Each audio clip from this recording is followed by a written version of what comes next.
ನಮಸ್ಕಾರ. CTV ನ್ಯೂಸ್ಗೆ ಸ್ವಾಗತ. ನಾನು ದೀಪಿಕಾ ಮಂಜುನಾಥ್. ಮೊದಲಿಗೆ ಮುಖ್ಯಾಂಶಗಳು.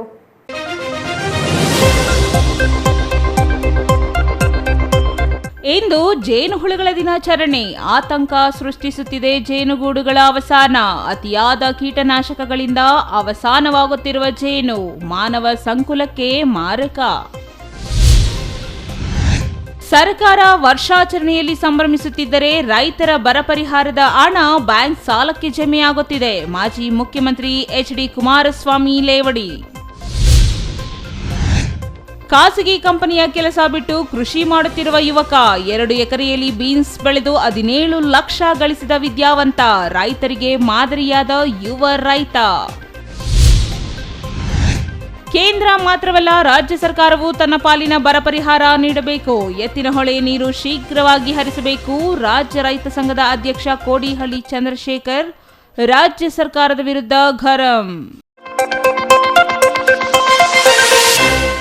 ವಾರ್ತೆಗಳ ವಿವರ. ಜೇನು ಅನಾದಿ ಕಾಲದಿಂದ ಮಾನವನ ವಿಕಾಸದೊಂದಿಗೆ ವಿಕಾಸ ಹೊಂದಿದ ಪ್ರಮುಖ ಜೀವ ಸಂಪತ್ತಾಗಿದೆ. ಪ್ರಕೃತಿಯಲ್ಲಿ ಜೇನು ಇಲ್ಲವಾದರೆ ಏನಾಗಬಹುದು ಎಂಬ ಯೋಚನೆಯೇ ಆತಂಕ ಸೃಷ್ಟಿಸುತ್ತದೆ. ಜೇನು ಮಾನವ ಸಂಕುಲ ಉಳಿವಿನಲ್ಲಿ ಪ್ರಮುಖ ಪಾತ್ರ ವಹಿಸುತ್ತದೆ.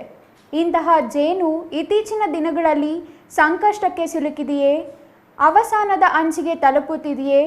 ಇಂತಹ ಅನುಮಾನ ಮೂಡಲು ಪ್ರಸ್ತುತ ಜೇನು ಜಲ್ಲೆಗಳು ಮಾಯವಾಗುತ್ತಿರುವುದೇ ಆಗಿದೆ.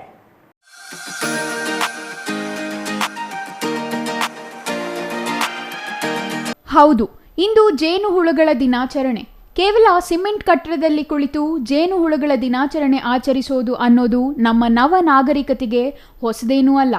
ಆದರೆ ಅದೇ ಜೇನು ಸಂತತಿಗೆ ಪ್ರಸ್ತುತ ಎದುರಾಗಿರುವ ಅಪಾಯದ ಬಗ್ಗೆ ಸಂಬಂಧಪಟ್ಟ ಅಧಿಕಾರಿಗಳು ಮಾತ್ರವಲ್ಲ, ಜನರೂ ಎಚ್ಚೆತ್ತುಕೊಳ್ಳದಿದ್ದರೆ ಮುಂದಿನ ದಿನಗಳಲ್ಲಿ ಭೀಕರ ಪರಿಣಾಮಗಳನ್ನು ಎದುರಿಸಬೇಕಾಗುತ್ತದೆ ಎಂಬುದರಲ್ಲಿ ಸಂಶಯವಿಲ್ಲ. ಅಂತಹ ಅಪಾಯವಾದರೂ ಯಾಕೆ ಅಂತೀರಾ? ಜೇನುನೊಣಗಳು ಪ್ರಮುಖವಾಗಿ ಪರಾಗಸ್ಪರ್ಶ ಕ್ರಿಯೆಯಲ್ಲಿ ಪ್ರಮುಖ ಪಾತ್ರ ವಹಿಸುತ್ತವೆ. ರೈತರು ಬೆಳೆಯುವ ಯಾವುದೇ ಬೆಳೆಗೆ ಪರಾಗಸ್ಪರ್ಶ ಎಂಬುದು ಬಹು ಮುಖ್ಯವಾದ ಕ್ರಿಯೆ. ಆದರೆ ಪರಾಗಸ್ಪರ್ಶವೇ ಆಗಲಿಲ್ಲ ಎಂದರೆ ರೈತರ ಯಾವುದೇ ಬೆಳೆ ಫಸಲು ಬರಲು ಸಾಧ್ಯವಿಲ್ಲ. ಈಗಾಗಲೇ ಮಲ್ಟಿನ್ಯಾಷನಲ್ ಕಂಪನಿಗಳು ಕೃತಕ ಪರಾಗಸ್ಪರ್ಶ ಮಾಡುವ ಹಂತ ಮುಟ್ಟಿದ್ದು, ರೈತರು ಬೆಳೆಯುವ ಎಲ್ಲ ಬೆಳೆಗಳಿಗೂ ಇದೇ ಸ್ಥಿತಿ ಎದುರಾದರೂ ಅಚ್ಚರಿ ಪಡಬೇಕಿಲ್ಲ. ಜೇನುಹುಳ ಎಂಬುದು ಎರೆಹುಳುವಿನಷ್ಟೇ ರೈತ ಸ್ನೇಹಿ. ಆದರೆ ಪ್ರಸ್ತುತ ರೈತನೇ ಜೇನುಹುಳುಗಳ ಶತ್ರುವಾಗಿರೋದು ಮಾತ್ರ ವಿಪರ್ಯಾಸ. ಅದು ಹೇಗೆ ಎಂಬ ಸಂಶಯ ಬೇಡ. ರೈತರು ಪ್ರಸ್ತುತ ತೋಟಗಾರಿಕಾ ಬೆಳೆಗಳಲ್ಲಿ ಅತಿಯಾಗಿ ಕೀಟನಾಶಕ ಬಳಸುತ್ತಿದ್ದು, ಹೀಗೆ ಕೀಟನಾಶಕ ಸಿಂಪಡಣೆ ಮಾಡಿದ ಹೂವಿನ ಮೇಲೆ ಕುಳಿತು ಜೇನುನೊಣ ಮಕರಂದ ಹೀರಿದ್ದೇ ಆದಲ್ಲಿ ಕೆಲವೇ ಕ್ಷಣಗಳಲ್ಲಿ ಅದು ಸಾಯುತ್ತದೆ. ಹೀಗೆ ಪ್ರತಿನಿತ್ಯ ಲಕ್ಷಾಂತರ ಜೇನುನೊಣಗಳು ಸಾಯುತ್ತಿರುವ ಕಾರಣ ಇತ್ತೀಚಿನ ದಿನಗಳಲ್ಲಿ ಜೇನಿನ ಸಂತತಿಯೇ ಅವಸಾನದತ್ತ ಸಾಗುತ್ತಿದೆ. ಬೆಟ್ಟ, ಗುಡ್ಡ, ಸಿಮೆಂಟ್ ಕಟ್ಟಡ, ನೀರಿನ ಟ್ಯಾಂಕ್ ಎಲ್ಲೆಲ್ಲಿಯೂ ಕಾಣುತ್ತಿದ್ದ ಜೇನುಗಳು, ಸಣ್ಣ ಪೊದೆಯಲ್ಲಿಯೂ ಕಾಣಿಸಿಗುತ್ತಿದ್ದ ಕಿರು ಜೇನುಗಳು ಇಂದು ಗಣನೀಯ ಪ್ರಮಾಣದಲ್ಲಿ ಇಳಿಕೆ ಕಂಡಿವೆ. ಅಲ್ಲೊಂದು ಇಲ್ಲೊಂದು ಜೇನು ಇದ್ದರೂ ಅದರಲ್ಲಿ ಜೇನುತುಪ್ಪವೇ ಸಿಗದ ಸ್ಥಿತಿಯಲ್ಲಿವೆ. ಇದಕ್ಕೆಲ್ಲ ಮಾನವನ ಅತಿಯಾದ ಕೀಟನಾಶಕ ಬಳಕೆಯೇ ಕಾರಣವಾಗಿದ್ದು, ಇದು ಮುಂದಿನ ದಿನಗಳಲ್ಲಿ ಮಾನವನ ಮೇಲೆಯೇ ಪ್ರತಿಕೂಲವಾಗುವ ಯಾವುದೇ ಅನುಮಾನವಿಲ್ಲ. ಇಂತಹ ಜೇನುಹುಳುಗಳಿಗೂ ಒಂದು ದಿನವನ್ನು ಮೀಸಲಿರಿಸಲಾಗಿದೆ ಎಂದು ತಿಳಿದು ಸಂತಸವಾಗಿದೆ. ಹಾಗೆ ತಿಳಿಯಲು ಕಾರಣ ಗುಡಿಬಂಡೆಯ ಒಂದು ಯುವಕರ ತಂಡ. ಗುಡಿಬಂಡೆಯ ಪರಿಸರ ವೇದಿಕೆ ಹಾಗೂ ಆಟೋ ಚಾಲಕರಿಂದ ಗುಡಿಬಂಡೆಯಲ್ಲಿ ಇಂದು ಗಿಡ ನೆಟ್ಟು ವಿಶ್ವ ಜೇನುಹುಳುಗಳ ದಿನವನ್ನು ಆಚರಿಸಲಾಗಿದೆ. ಇದು ಉತ್ತಮ ಬೆಳವಣಿಗೆಯಾದರೂ ಅಪಾಯದಲ್ಲಿರುವ ಜೇನುಹುಳುಗಳ ರಕ್ಷಣೆಗಾಗಿ ಈ ತಂಡ ಕಂಕಣಬದ್ಧವಾಗಿರೋದು ಮತ್ತಷ್ಟು ಸಂತಸಕ್ಕೆ ಕಾರಣವಾಗಿದೆ. ಜೇನುಹುಳುಗಳ ದಿನಾಚರಣೆಯನ್ನು ರಾಜ್ಯ ಪ್ರಶಸ್ತಿ ಪುರಸ್ಕೃತ ಡಾಕ್ಟರ್ ಗುಂಪು ಮರದ ಆನಂದ್ ಗಿಡ ನೆಡುವ ಮೂಲಕ ಉದ್ಘಾಟಿಸಿದ್ದಾರೆ. ಈ ವೇಳೆ ಮಾತನಾಡಿದ ಅವರು, ಪರಾಗಸ್ಪರ್ಶಗಳ ನಾಶವೆಂದರೆ ಆಹಾರದ ನಾಶವೆಂದೇ ಅರ್ಥ. ಭೂಮಿಯ ಮೇಲಿನ ಸಸ್ಯಗಳಲ್ಲಿ 85% ಸಸ್ಯಗಳು ತಮ್ಮ ಪರಾಗಸ್ಪರ್ಶಕ್ಕೆ ಜೇನುಹುಳುಗಳನ್ನು ಅವಲಂಬಿಸಿವೆ. ತಮ್ಮ ಅಸ್ತಿತ್ವವನ್ನು ಜೇನುಹುಳುಗಳ ಅಸ್ತಿತ್ವದ ಮೇಲೆ ಉಳಿಸಿಕೊಂಡಿವೆ. ನಾವು ಸೇವಿಸುವ ಆಹಾರ ಪದಾರ್ಥಗಳಲ್ಲಿನ 1/3 ಭಾಗ ಪರಾಗಸ್ಪರ್ಶದ ಮೇಲೆ ಅವಲಂಬಿತವಾಗಿದೆ. ಈ ಹಿನ್ನೆಲೆಯಲ್ಲಿ ಜೇನುನೊಣಗಳು ಆಹಾರ ಭದ್ರತೆಯ ಬೆನ್ನೆಲುಬು ಎಂದರು. ಅರಣ್ಯ ನಾಶ, ಏಕ ಬೆಳೆ ಪದ್ಧತಿ, ರಾಸಾಯನಿಕಗಳ ಅತಿಯಾದ ಬಳಕೆ, ಮಾಲಿನ್ಯ ಮೊದಲಾದ ಕಾರಣಗಳಿಂದ ಇಂದು ಜೇನುಹುಳುಗಳ ಸಂತತಿ ತೀವ್ರ ತರದ ಅಪಾಯ ಅನುಭವಿಸುತ್ತಿದೆ. ಪ್ರತಿಯೊಬ್ಬರೂ ಗಿಡ ಮರಗಳನ್ನು ಬೆಳೆಸಿ ಪರಿಸರ ಉಳಿಸಬೇಕೆಂದು ಕೋರಿದರು. ಇಂದು ವಿಶ್ವ ಜೇನು ಹುಳುಗಳ ದಿನಾಚರಣೆ. ನಾವೆಲ್ಲ ಕೂಡ ವಿಶ್ವದಾದ್ಯಂತ ಈ ಒಂದು ಹುಳುಗಳ ದಿನಾಚರಣೆಯನ್ನು ಗಿಡ ನೆಟ್ಟು ನಮ್ಮ ಗುಡಿಬಂಡೆಯಲ್ಲಿ ಆಚರಣೆ ಮಾಡ್ತಾಯಿದ್ವಿ. ಏನಕ್ಕಪ್ಪ ಅಂದರೆ, ಯಾಕಂದರೆ ಈ ಜೇನುಗಳ ಸಂತತಿ ಕಡಿಮೆ ಆಗ್ತಾ ಇದೆ. ಯಾಕಂದರೆ ಜೇನೇ ಸಿಗ್ತಾ ಇಲ್ಲ. ಜೇನು ಸಿಗೋದಕ್ಕೆ ಮುಖ್ಯ ಕಾರಣ ಅಂದರೆ ಮರಗಳಲ್ಲಿ ಬಿಡುವಂಥ ಹೂಗಳು. ಈ ಪರಾಗಸ್ಪರ್ಶದಿಂದನೇ ಈ ಒಂದು ಜೇನು ಉತ್ಪತ್ತಿ ಆಗೋದು. ಇದೇನಾಗ್ತದೆ, ಜೇನುಹುಳು ನಶಿ ಹೋಗೋದಕ್ಕೆ ಮುಖ್ಯ ಕಾರಣ ಅಂದರೆ ನಮ್ಮಲ್ಲಿ ಏನಾಗ್ತದೆ ಅಂದರೆ ಏಕಬೆಳೆ ಪದ್ಧತಿ ಮತ್ತು ಅರಣ್ಯ ನಾಶ, ರಾಸಾಯನಿಕ ಗೊಬ್ಬರಗಳ ಒಂದು ಬಳಕೆ ಮತ್ತು ಮಾಲಿನ್ಯದಿಂದ ಏನಾಗ್ತಾಯಿದೆ ಅಂದರೆ ಈ ಒಂದು ಜೇನುಹುಳುಗಳು ನಶ ಹೋಗ್ತಾ ಇದೆ. ಯಾಕೆ ಇಂದಿನ ಕಾಲದಲ್ಲಿ ಜೇನನ್ನು ತಿಂದು ಒಳ್ಳೆಯ ಆರೋಗ್ಯವಂತ ಮತ್ತು ಇದು ರಾಮಬಾಣ, ಸರ್ವ ಕಾಯಿಲೆಗಳಿಗೆ ರಾಮಬಾಣ ಜೇನು. ಈ ಜೇನು ನಶಿಸಿ ಹೋಗ್ತಾ ಇದೆ. ಇದೆಲ್ಲ ಜೇನು ಇರಬೇಕಂದ್ರೆ, ಈ ಹುಳುಗಳು ಇರಬೇಕಂದ್ರೆ ನಾವೆಲ್ಲರೂ ಕೂಡ ಗಿಡ ಮರಗಳನ್ನು ಬೆಳೆಸಬೇಕು, ಪರಿಸರ ಉಳಿಸಬೇಕು. ಮನೆ ಹತ್ತಿರ 2 ಹೊಂಗೆ ಗಿಡಗಳನ್ನು ಬೆಳೆಸಿದಾಗ ಅವುಗಳಲ್ಲಿ ಮಕರಂದ ಹೀರ್ಕೊಂಡು ಅದು ಗೂಡು ಕಟ್ಟುತ್ತೆ. ಅದು ಕಷ್ಟಪಟ್ಟು ಕಟ್ಟು ನಮಗೆಲ್ಲ ಜೇನು ಕೊಡುತ್ತೆ. ಅಂಥ ಜೇನುಹುಳುಗಳನ್ನು ರಕ್ಷಣೆ ಮಾಡೋದು ನಮ್ಮೆಲ್ಲರ ಆದ್ಯ ಕರ್ತವ್ಯ. ಮರ ಗಿಡಗಳನ್ನು ಬೆಳೆಸಬೇಕು, ಪರಿಸರ ಉಳಿಸಬೇಕು. ಕಾರ್ಯಕ್ರಮದಲ್ಲಿ ತಾಲೂಕು ಪರಿಸರ ವೇದಿಕೆ ಅಧ್ಯಕ್ಷ ಬಿ ಮಂಜುನಾಥ್, ಖಜಾಂಚಿ Srinath, home guard Venugopal, Ravishastri, auto ಚಾಲಕರ ಅಧ್ಯಕ್ಷ ರಾಜಪ್ಪ, ಉಪಾಧ್ಯಕ್ಷ ನಾಗಪ್ಪ, ನರೇಶ್, ಪರಿಸರವಾದಿ ನಿತಿನ್, ಸನಾವುಲ್ಲಾ, ಮೋಹನ್, ಶ್ರೀನಿವಾಸ್ ಭಾಗವಹಿಸಿದ್ದರು. Satish Babu, CTV news, Gudibande.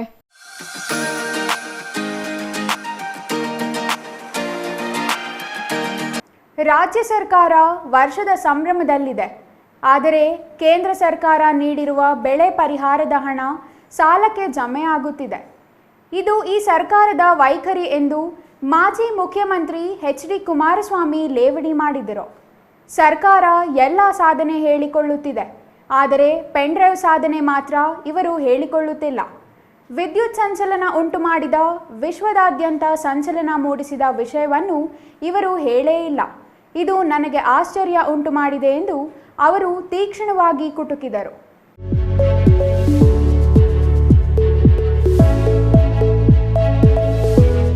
JDS ರಾಜ್ಯ ಕಚೇರಿ ಜೆಪಿ ಭವನದಲ್ಲಿ ಮಾಧ್ಯಮಗೋಷ್ಠಿಯಲ್ಲಿ ಮಾತನಾಡಿದ ಅವರು, ರೈತರು ಭಾರದಿಂದ ಕಂಗೆಟ್ಟು ಸಂಕಷ್ಟದಲ್ಲಿದ್ದಾರೆ. ರೈತರಿಗೆ ಈ ಸರ್ಕಾರದ ಕೊಡುಗೆ ಏನೂ ಇಲ್ಲ. ರಾಜ್ಯದಲ್ಲಿ ರೈತರ ಆತ್ಮಹತ್ಯೆಗಳು ಆರಂಭ ಆಗಿವೆ. ಬರ ಪರಿಹಾರ ಹಣ ಸಾಲಕ್ಕೆ ವಜಾ ಮಾಡ್ತಿದ್ದಾರೆ. ಹಾಲು ಉತ್ಪಾದಕರಿಗೆ ಪ್ರೋತ್ಸಾಹ ಧನ ನೀಡಿಲ್ಲ. ಹಲವು ಇಲಾಖೆಗಳಿಗೆ ವೇತನ ನೀಡಿಲ್ಲ ಎಂದು ತರಾಟೆಗೆ ತೆಗೆದುಕೊಂಡರು. ಕಳೆದ 1 ವರ್ಷದಲ್ಲಿ ಎಷ್ಟು ಮಂತ್ರಿಗಳು ಜಿಲ್ಲೆಗಳಲ್ಲಿ ಸಭೆ ಮಾಡಿದ್ದಾರೆ? ಸಮಸ್ಯೆಗಳ ಬಗ್ಗೆ ಏನು ಸೂಚನೆಗಳನ್ನು ಕೊಟ್ಟಿದ್ದಾರೆ? ಜನರ ಕಷ್ಟಗಳನ್ನು ಬಗೆಹರಿಸಿದ್ದಾರೆಯೇ ಎಂದು ಅವರು ಖಾರವಾಗಿ ಪ್ರಶ್ನಿಸಿದರು. ಮುಖ್ಯಮಂತ್ರಿಗಳು ಸಭೆ ನಡೆಸಿ ಅಧಿಕಾರಿಗಳ ಮೇಲೆ ವಾಗ್ದಾಳಿ ನಡೆಸಿದ್ದರು. ಆದರೆ ಜನರ ಕೆಲಸಗಳು ಏನಾಗಿವೆ? ಅಭಿವೃದ್ಧಿ ಕೆಲಸಗಳು ಎಲ್ಲಾದರೂ ಆಗಿವೆಯೇ? ಕೇವಲ ಗ್ಯಾರಂಟಿ ಹೆಸರು ಹೇಳಿಕೊಂಡು ಅಭಿವೃದ್ಧಿಯನ್ನು ಸಂಪೂರ್ಣವಾಗಿ ನಿರ್ಲಕ್ಷ್ಯ ಮಾಡಿದ್ದಾರೆ ಎಂದು ಅವರು ಟೀಕಾ ಪ್ರಹಾರ ನಡೆಸಿದರು.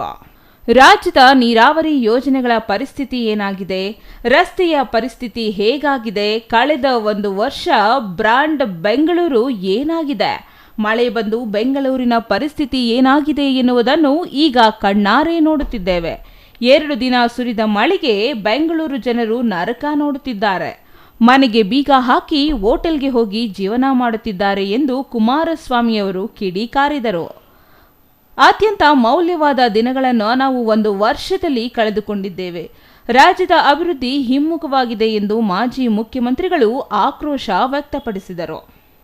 ಸರ್ಕಾರ ಹೇಗೆ ಕೆಲಸ ಮಾಡುತ್ತಿದೆ ಎನ್ನುವುದಕ್ಕೆ ಇಲಾಖೆಗಳ ಕೆಲಸ ನೋಡಿದರೆ ಅರ್ಥ ಆಗುತ್ತದೆ. 8 ಪ್ರಮುಖ ಇಲಾಖೆಗಳಲ್ಲಿ 35,471 ಕಡತಗಳು ವಿಲೇವಾರಿ ಆಗಿಲ್ಲ ಎಂಬ ವರದಿ ಓದಿದೆ. ಇದು ಸರ್ಕಾರದ ಸಾಧನೆಯೇ ಎಂದು ಸರ್ಕಾರವನ್ನ ತರಾಟೆಗೆ ತೆಗೆದುಕೊಂಡರು. ಚುನಾವಣೆ ನಂತರ ಓರ್ವ ಮಂತ್ರಿಯಾದರೂ ಜಿಲ್ಲೆಗಳಿಗೆ ಭೇಟಿ ನೀಡಿದ್ದಾರಾ? ಅಧಿಕಾರಿಗಳಿಗೆ ಎಚ್ಚರಿಕೆ ನೀಡಿ ಕೆಲಸ ಮಾಡಿಸಿದ್ದಾರಾ? ಇಲ್ಲ. ರಾಜ್ಯದ ಅಭಿವೃದ್ಧಿ ಸಂಪೂರ್ಣ ಸ್ಥಗಿತವಾಗಿದೆ. ನಾಡಿನ ಅಭಿವೃದ್ಧಿಗೆ ಪೂರಕವಾದ ಕೆಲಸ ಆಗಿಲ್ಲ. ಸರ್ಕಾರದ 5 ವರ್ಷದ ಆಡಳಿತಾತ್ಮಕ ಮಂಜೂರಾತಿ ಮುಂದುವರೆಸಿದ್ದು ಬಿಟ್ರೆ ಏನೂ ಆಗಿಲ್ಲ. ವರ್ಗಾವಣೆ ದಂಧೆಯೂ ನಿಂತಿಲ್ಲ. ವರ್ಗಾವಣೆಗೆ ಸಿಎಸ್ಆರ್ ದಂಡ್ ಹೆಸರನ್ನು ಸಂಜ್ಞೆಯಾಗಿ ಬಳಕೆ ಮಾಡಲಾಗುತ್ತಿದೆ ಎಂದು ಅವರು ಆರೋಪ ಮಾಡಿದರು. ಉಪಮುಖ್ಯಮಂತ್ರಿ ಅವರು ನಗರ ಪ್ರದಕ್ಷಿಣೆ ಮಾಡಿದ್ದಾರೆ. ಕಳೆದ ಬಾರಿಯೂ ಪ್ರದಕ್ಷಿಣೆ ಮಾಡಿದಿರಿ, ಏನು ಪ್ರಯೋಜನ ಆಯಿತು? ಬೆಂಗಳೂರು ನಗರಕ್ಕೆ ಏನಾದರೂ ಉಪಯೋಗ ಆಯಿತಾ? ಎಷ್ಟು ಸಮಸ್ಯೆ ಪರಿಹಾರ ಆಗಿದೆ ಎಂದು ಮಾಹಿತಿ ಕೊಡಿ ಎಂದು ಕಾಟುವಾಗಿ ಪ್ರಶ್ನಿಸಿದರು. ನಾನು ಮಾಡದ ಕೆಲಸದ ಬಗ್ಗೆ ಜಾಹೀರಾತು ಕೊಟ್ಟು ಪ್ರಚಾರ ಪಡೆದಿಲ್ಲ. ಜನರ ತೆರಿಗೆ ಹಣವನ್ನ ದುರ್ಬಳಕೆ ಮಾಡಿಕೊಂಡಿಲ್ಲ. ಇದು ಜಾಹೀರಾತು ಸರ್ಕಾರ. ಜಾಹೀರಾತು ಕೊಟ್ಟಿದ್ದೇ ಈ ಸರ್ಕಾರದ ಸಾಧನೆ ಎಂದು ಕುಮಾರಸ್ವಾಮಿ ಟೀಕಿಸಿದರು. ರಾಜ್ಯದಲ್ಲಿ ಆಡಳಿತವನ್ನು ನಡೆಸ್ತಾ ಇರತಕ್ಕಂಥ ಕಾಂಗ್ರೆಸ್ ಸರ್ಕಾರದ 1 ವರ್ಷವನ್ನು ಪೂರೈಸಿರ್ತಕ್ಕಂಥ ಕಾಂಗ್ರೆಸ್ನ ಮುಖ್ಯಮಂತ್ರಿಗಳು ಉಪಮುಖ್ಯಮಂತ್ರಿಗಳ ಸಂಭ್ರಮದ ಸಂದರ್ಭ ಇದು. ಮುಖ್ಯಮಂತ್ರಿಗಳು ಹೇಳಿದ್ದಾರೆ, ಇದು ಯಾಕ್ರಪ್ಪ? ಮುಖ್ಯಮಂತ್ರಿಗಳು ಹೇಳಿದ್ದಾರೆ, ರಾಜ್ಯದ ಜನತೆಯಲ್ಲಿ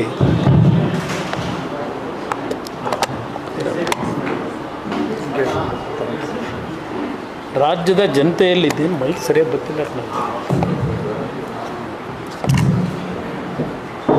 ದೊಡ್ಡ ಮಟ್ಟದ ಆಚರಣೆಯನ್ನು ಮಾಡಲಿಕ್ಕೆ ಆಗದೆ ಇರತಕ್ಕಂಥದ್ದಕ್ಕೂ ವಿಷಾದನೂ ವ್ಯಕ್ತಪಡಿಸ್ಕೊಂಡಿದ್ದಾರೆ. ನನಗೆ ಆಶ್ಚರ್ಯವನ್ನು ತಂದಿರತಕ್ಕಂಥದ್ದು, ಕಳೆದ 1 ವರ್ಷದಲ್ಲಿ ಈ ಸರ್ಕಾರ ಒಂದು ರೀತಿಯ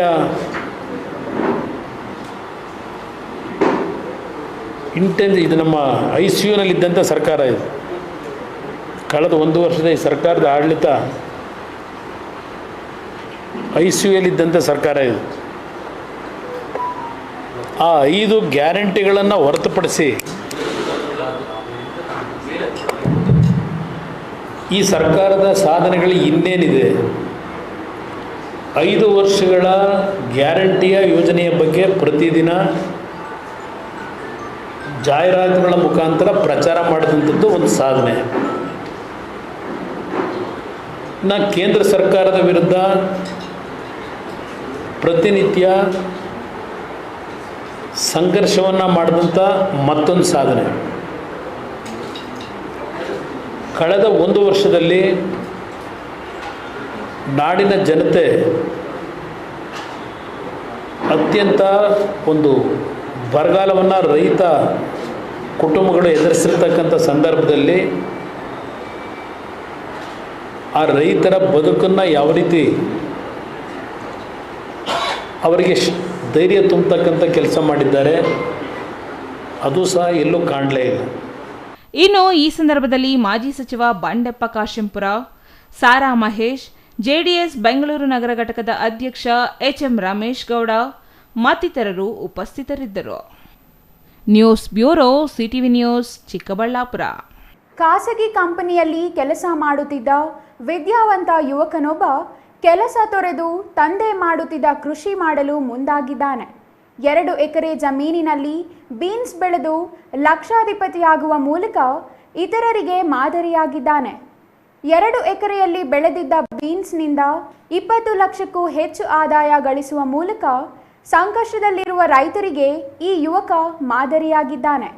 ಹಾಗಾದರೆ ಯಾರು ಈ ಯುವಕ? ಏನು ಆತನ ಸಾಧನೆ ಅಂತೀರಾ? ಈ ಸ್ಟೋರಿ ನೋಡಿ.